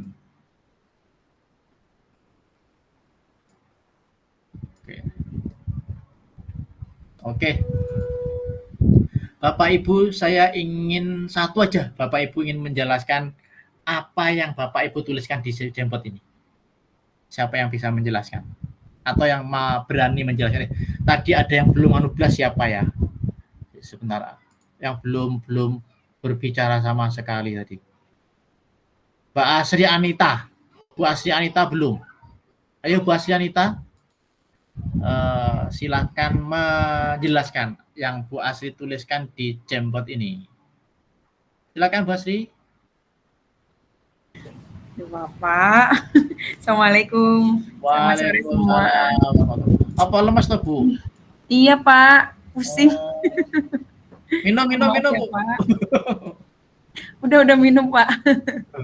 Oh, puasa deh Bu, sorry. Oke. Enggak Pak, kebetulan saya lagi hamil 7 bulan nih Pak. Oh gitu. Iya. Saya mau membicarakan tentang kata menuntut atau menuntun ya Pak? Menuntun ya Pak? Iya, menuntun. Baik.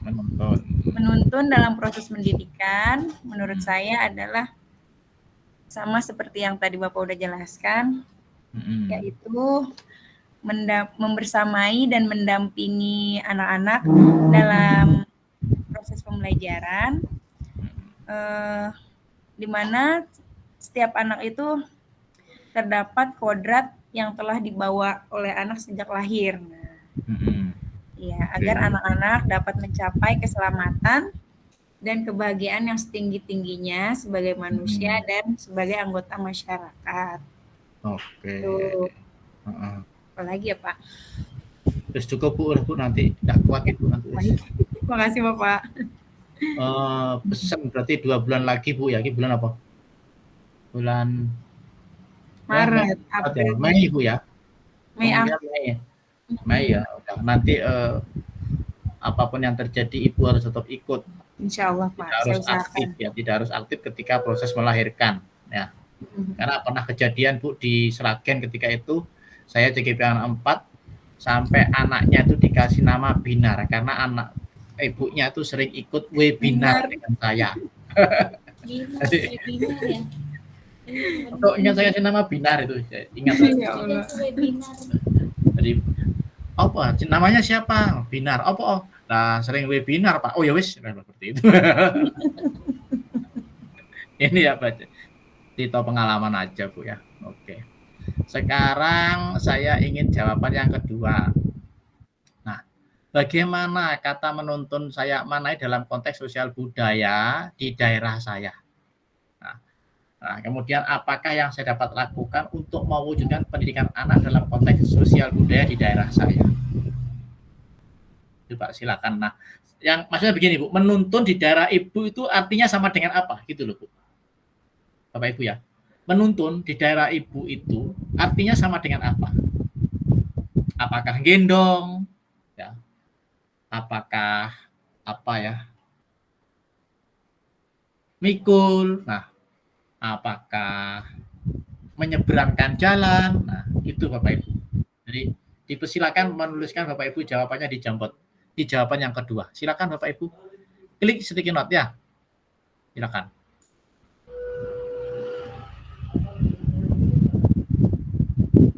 Jawabannya ada 10 loh ya. Saya lihat ada 10.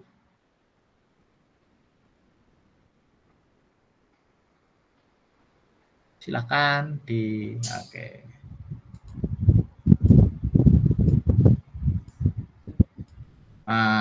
Menggandeng nama katanya Mbak Lia atau Bu Lia, menuntun tuh menggandeng. Ya, oke, siap. Yang lainnya ayo, ada 10 kurang 9 lagi. Pak Wahyu, kemudian Bu siapa, Bu Dewi atau salah tadi. Silakan ayo. Bu Farida.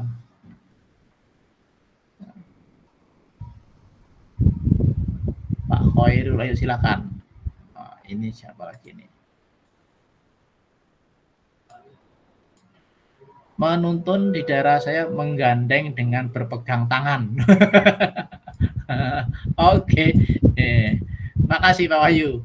Lain-lain kok Yang lainnya lagi. Oke, siapa lagi nih? Mbak Asri, menuntun adalah menggandeng anak, mengajak anak-anak menyelami kehidupan. Oke. Siap. Ada lagi kurang 7?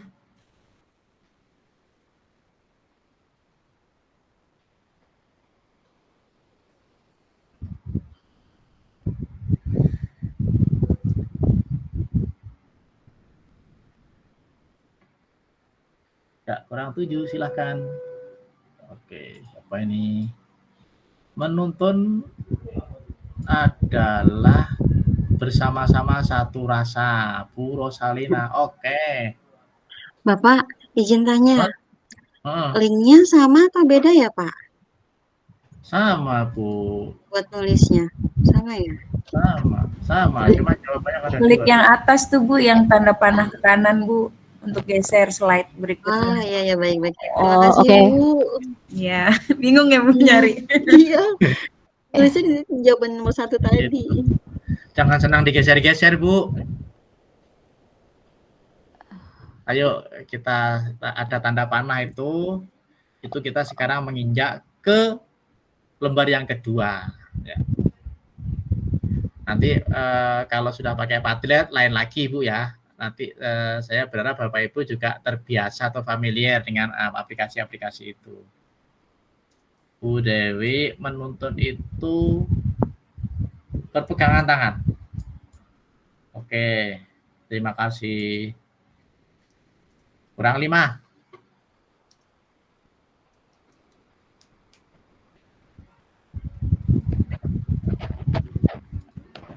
Oke lagi. Ini Bu Erni, menuntut itu menggandeng, menggendong dengan penuh kasih sayang dan menjaga. Oke, makasih Bu. Bu Yayan, menuntut berarti menggandeng tangan atau menjaga kebahagiaan. Siap. Kemudian Bu Dini menuntun adalah mendampingi aktivitas murid. Contoh mendampingi ketika ya oke. 1, 2, 3, 4, 5, 6, 7, 8. Kurang 2. Pak Khairul sama Pak Faiz mungkin, atau mungkin Pak Khairul sama Pak Faiz. Pak Khairul, di mana Pak Khairul? Nah, Pak Khairul, pertanyaan yang kedua belum dijawab.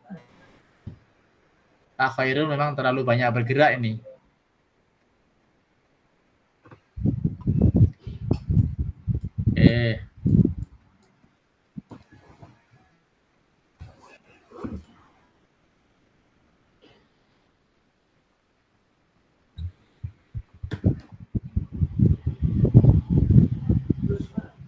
Pak Khairul, iya.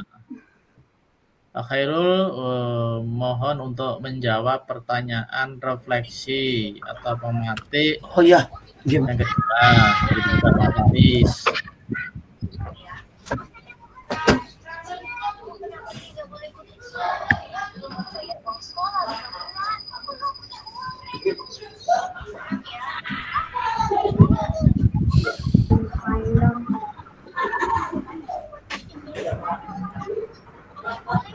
Sama ini linknya sama, tapi kok saya masih di nomor 1 ya? Linknya sama, linknya tetap di situ Pak. Bapak tinggal geser ini Pak, tanda panah ini. Tadi kan kalau yang tadi yang pertama, nah ini yang pertama. Ini yang pertama. Oh, ya baik. Sekarang yang kedua Pak, digeser ini geser ya, digeser ya, digeser. Bapak Ibu bisa menjawab pertanyaan lebih dari 1 kali, ya monggo.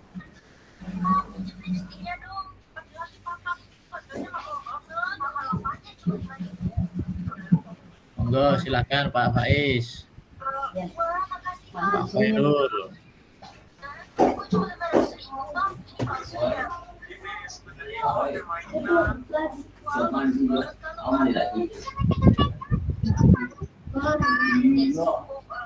Oke, ini Pak Faiz.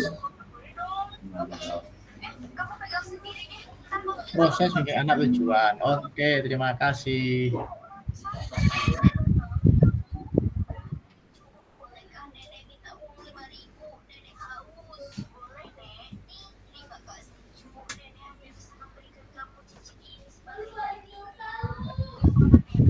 Tinggal Pak Khairul.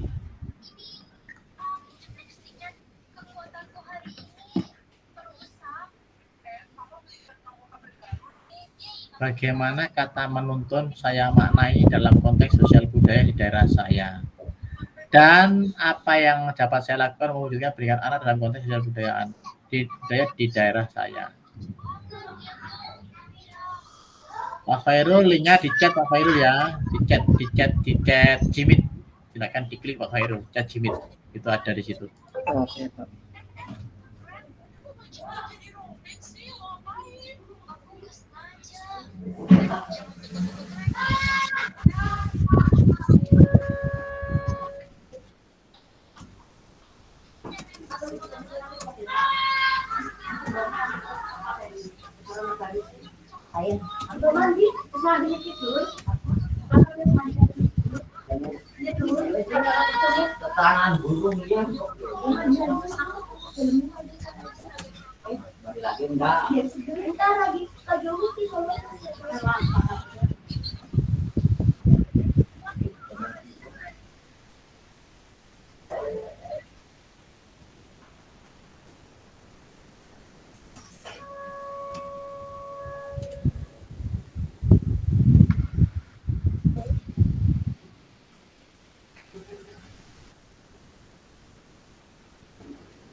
Sudah Pak Khairul? Sudah Pak. Oh belum masuk? Oh, belum masuk Pak.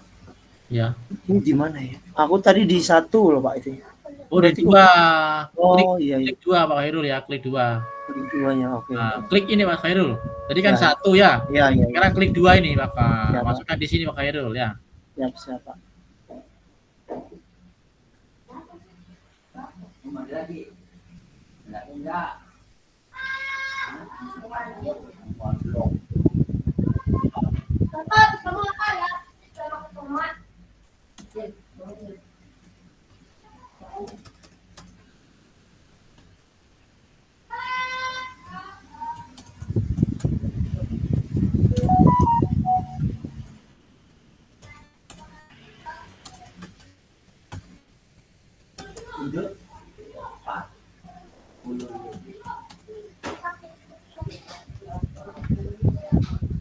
D1 Pak Khairul.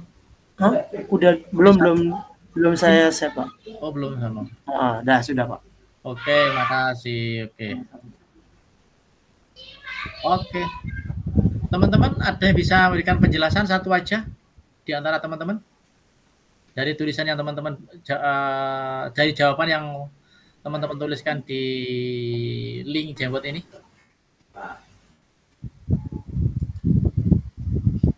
Ya, silakan teman-teman. Oke, ya silakan. Bu Rosalina. Iya Pak, terima kasih. Kalau menurut saya menuntun menurut konteks sosial budaya yaitu bersama-sama satu rasa, sehingga kalau ditanyakan dengan kalimat kedua apa yang dapat saya lakukan yaitu bersama-sama merasakan apa yang dihadapi dalam suatu keadaan, baik keadaan dalam sebuah tantangan ataupun hambatan. Seperti itu sih Pak. Oke, terima kasih. Bu Dini. Silakan Bu Dini. Ya, terima kasih Pak. Kalau menurut saya untuk menuntun ini diartikan kita mendampingi semua aktivitas murid kita, terutama ketika misalnya di sekolah, di mana konteks budaya di sini diantaranya ketika budaya di sekolah kami salah satunya misalnya ketika guru memang juga untuk mendampingi kegiatan keagamaan, salah satunya kegiatan tadarus ataupun guru juga ada pembiasaan yaitu menyambut anak ketika pagi hari tiba di sekolah. Jadi menurut saya menuntun itu diantaranya adalah mendampingi kita. Seperti itu Pak. Terima kasih. Oke, lanjut pertanyaan ketiga ya. Bapak Ibu saya tambahin Pak mungkin. Oh gitu. Okay. Boleh Pak saya tambahin Pak. Boleh Pak Ayu. Ya, mungkin kalau saya membimbing itu ada sebagai keteladanan, memberi contoh yang baik kepada siswa-siswi kita, Pak. Mungkin terima kasih. Bisa juga. Bu Erni, sekalian Bu Erni wes. Iya Pak, saya menambahkan karena tadi pertanyaannya konteks sosial dan budaya masyarakat tempat ya Pak ya. Jadi lebih kepada kita menanamkan nilai-nilai kearifan lokal Pak, daerah kita masing-masing. Dengan kebaikan-kebaikan perilaku baiknya kita tanamkan nilai-nilai budaya lokal dan memperkenalkan, terus kemudian memperkuat nilai-nilai tersebut ke peserta didik kita, serta tadi menggendong tuh maksudnya artinya sama-sama kita ayo menghadapi tantangan-tantangan yang ada baik dari peserta didik maupun dari rekan kita mengajar. Terima kasih Pak. Oke, mantap ya. Oke. Terima kasih ya semuanya. Sekarang pertanyaan ketiga, mengapa pendidikan anak harus mempertimbangkan kodrat alam sama kodrat jamak?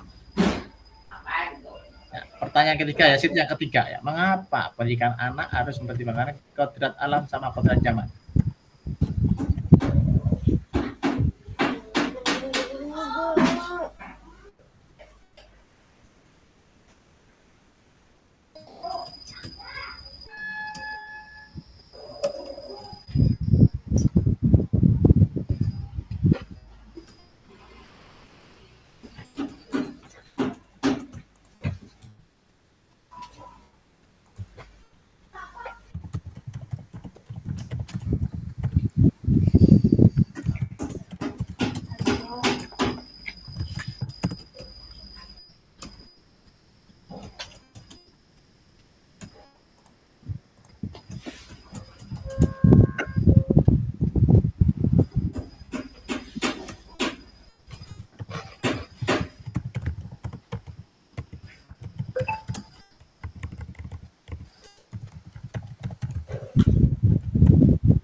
Aku mencegah dengan bunda.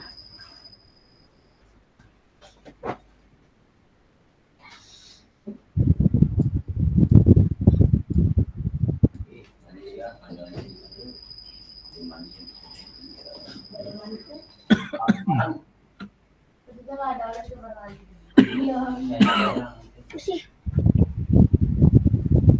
kurang 7. Enggak. Ini. Baju aku tolong bawa ke depan ya.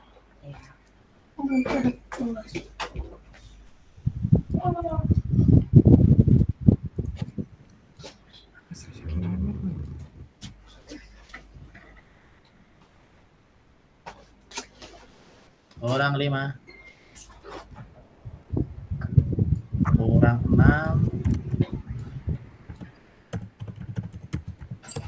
Kurang 3, kurang 2, kurang 1.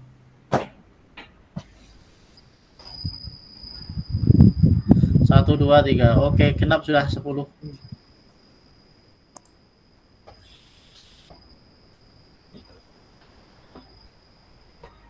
Wah, apa sudah wis penuh.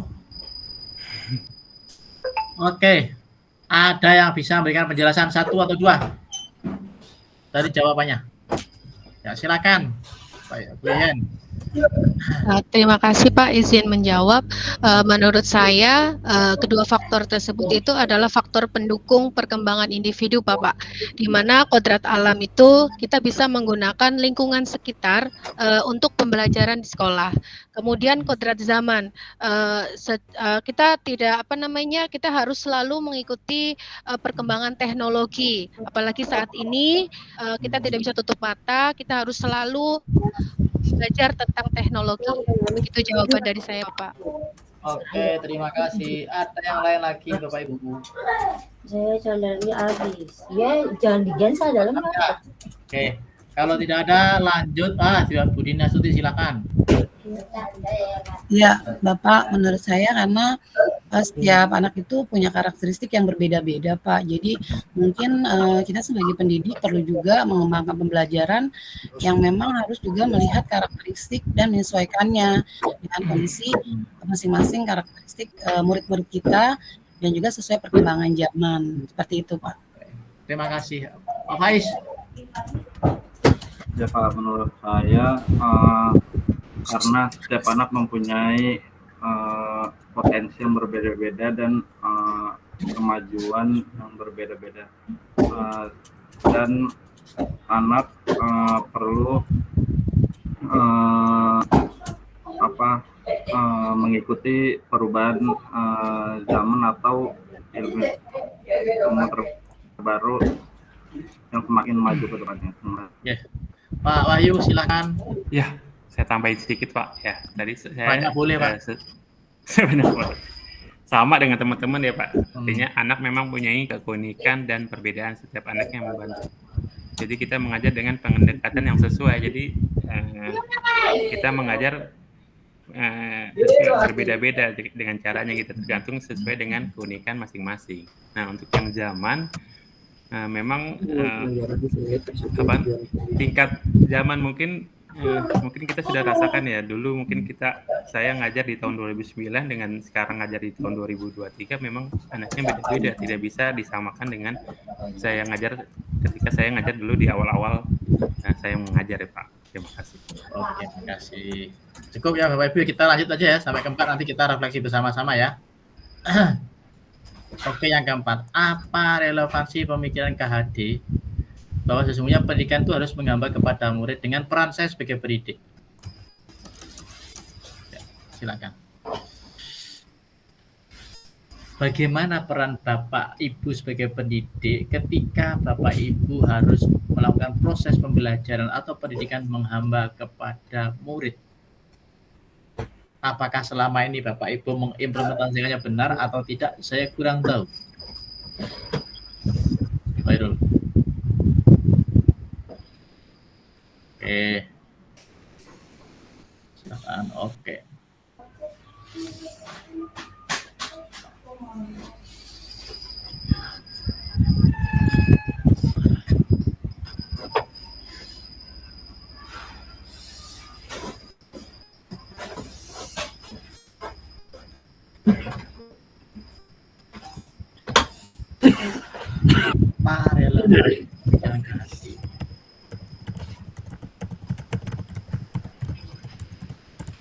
Jadi ini harus ada perubahan perilaku kita di dalam melaksanakan proses pembelajaran di sekolah ya. Dulu kita mendominasi, sekarang kita tidak boleh mendominasi. Nah gitu kan, begitu ya. Mau tidak mau, suka tidak suka, dengan pertanyaan yang keempat ini kita harus berubah. Maksud kita harus berubah. Panjang hitamku, lepis. Iya. Ada. Murid.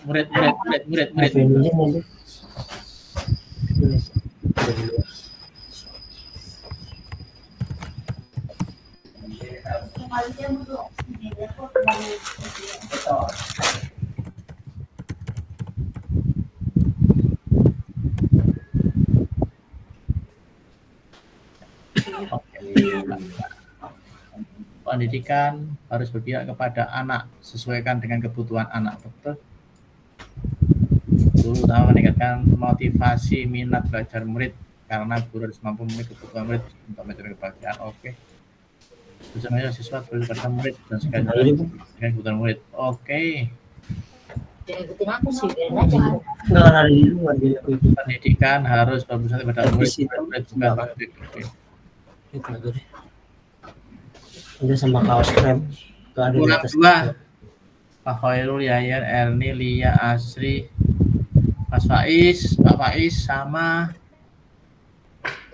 Asri sudah. Putri. Oh iya, tapi ada di sini. Oke, Mas Alina. Ada tuh kaos krem. Putri sudah ada, Pak Faiz sudah. Paling atas. Pak Faiz barangkali sudah menjawab. Iya. Kaos. Oke. Teman-teman, mungkin ada yang bisa menjelaskan salah satu atau salah dua?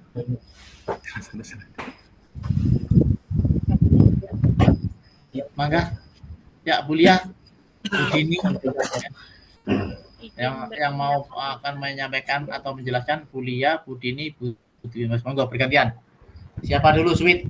Bisa enggak? Coba Bu. Izin berpendapat Pak Wawan. Ya, silakan dulu, monggo, Budini.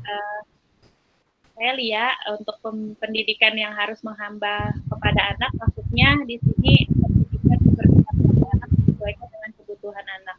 Dengan artian menyesuaikan dengan kebutuhan anak sesuai dengan kodratnya tadi Pak. Jadi ketika anak membutuhkan untuk pembelajaran yang menyenangkan, jadi guru juga harus menyiapkan pembelajaran itu menjadi menyenangkan itu Pak. Jadi sesuai dengan kodratnya tadi, jadi saling berhubungan gitu Pak. Oke, ya. Ada lagi, Bu Dini sudah, sekarang Bu Lia. Bu Dwi Pak. Oh, Bu Dwi sih, Bu Dwi. Biar D dulu, D, kemarin E terus L terus H. Terus L. Bu Dwi.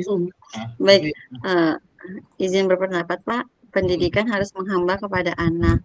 Menurut saya tujuan pendidikan itu adalah anak Pak atau siswa.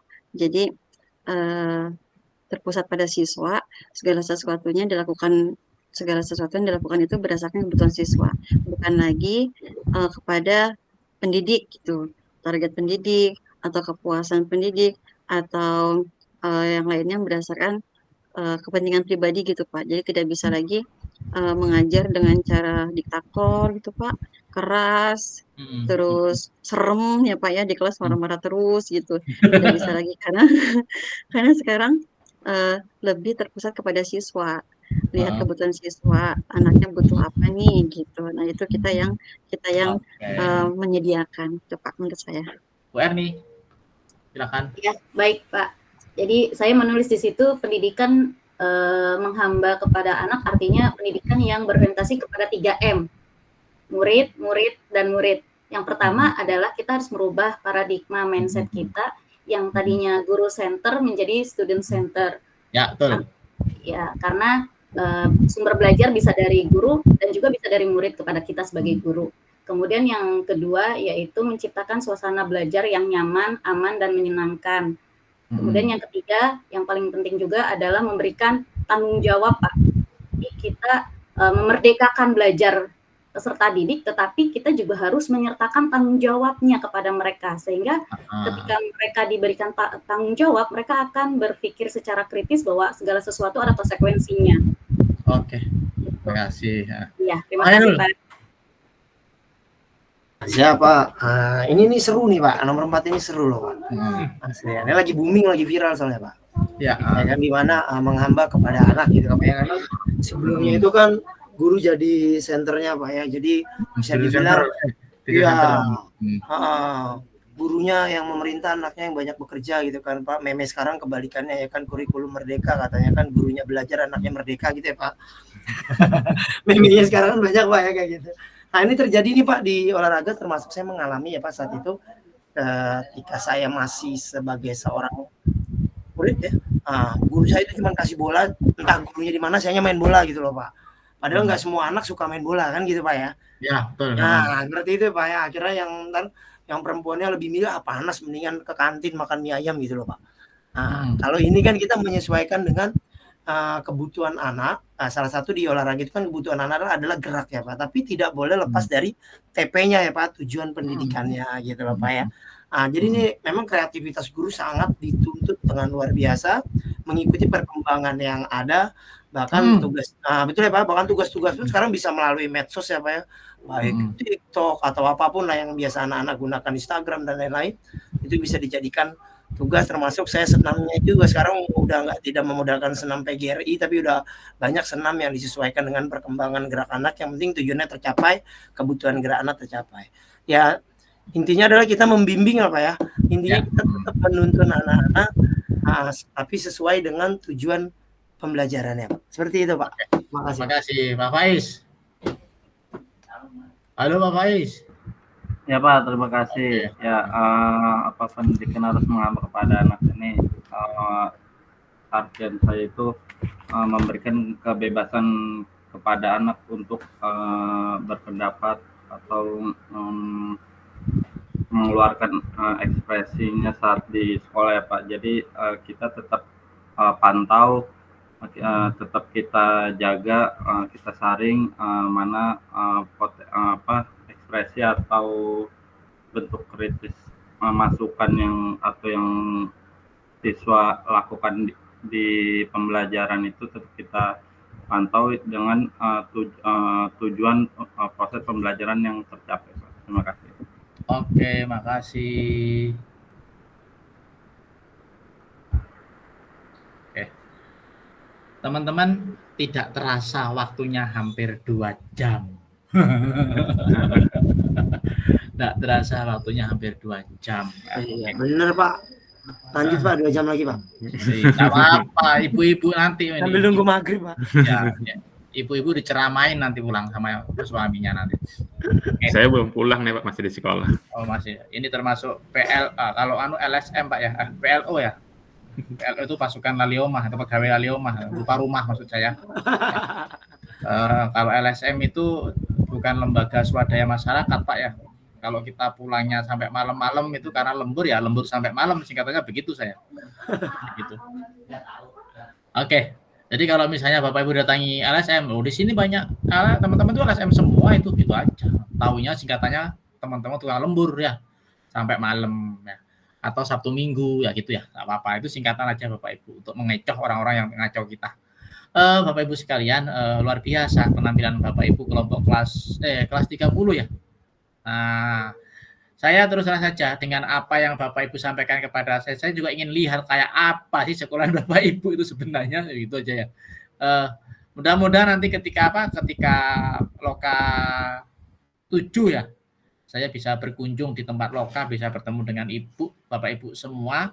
Sudah luar biasa dari apa yang diminta oleh modul untuk Bapak Ibu semua, sudah ada sinyalemen bahwa Bapak Ibu ini sedikit-sedikit sudah berubah. Oh ternyata selama ini saya itu begini. Aduh saya ini sedikit keliru dan sebagainya. Oh saya harus begini. Jadi Bapak Ibu sebenarnya sekarang sudah sedikit apa ya? Kalau dulu apa ya? Evaluasi ya istilahnya. Tapi kalau sekarang bukan evaluasi, refleksi. Ya. Peristiwa yang dulu ternyata perasaan saya sangat kecewa, ternyata tidak benar pembelajaran yang saya petik. Saya harus berkolaborasi, harus saya banyak belajar. Nah kemudian saya ke depan harus seperti ini. Jadi 4P Bapak Ibu ya. Peristiwa, pembelajaran ya. Peristiwa, perasaan, pembelajaran, dan rencana ke depan. Program ke depan ya. Jadi 4P itu seperti itu. Refleksi 4P. Peristiwa yang selama ini Bapak Ibu alami, perasaannya gimana, pembelajaran seperti apa, program ke depan bagaimana. Ini 4P ya. Oke. Bapak Ibu, luar biasa sudah Bapak Ibu penampilannya pada hari ini. Saya sangat apresiasi kepada Bapak Ibu semua. Dari apa yang saya sampaikan Bapak Ibu ternyata nyambung ya, tidak kaku ya, fleksibel. Nah, besok saya minta kalau ketemu, besok kita diskusi ya Bapak Ibu, nanti akan saya bagi kelompok-kelompok diskusi di ruang virtual masing-masing. Saya harap Bapak Ibu gayeng. Bapak Ibu besok kita mulai jam berapa? Malam, sore, siang atau pagi? Enaknya? Jangan pagi. Pagi, Pak. Nggak masuk pagi. Masuknya pagi. Pagi nggak apa-apa. Besok PJJ. Besok ke PJJ Pak. Libur soalnya Pak. Iya, pagi aja Pak. Pagi aja jam 10 ya. Oke Pak. Iya Pak. Oke Pak. Di LMS akan saya sematkan jam 10 gitu ya. Sambil nunggu buka puasa Pak dari pagi Pak.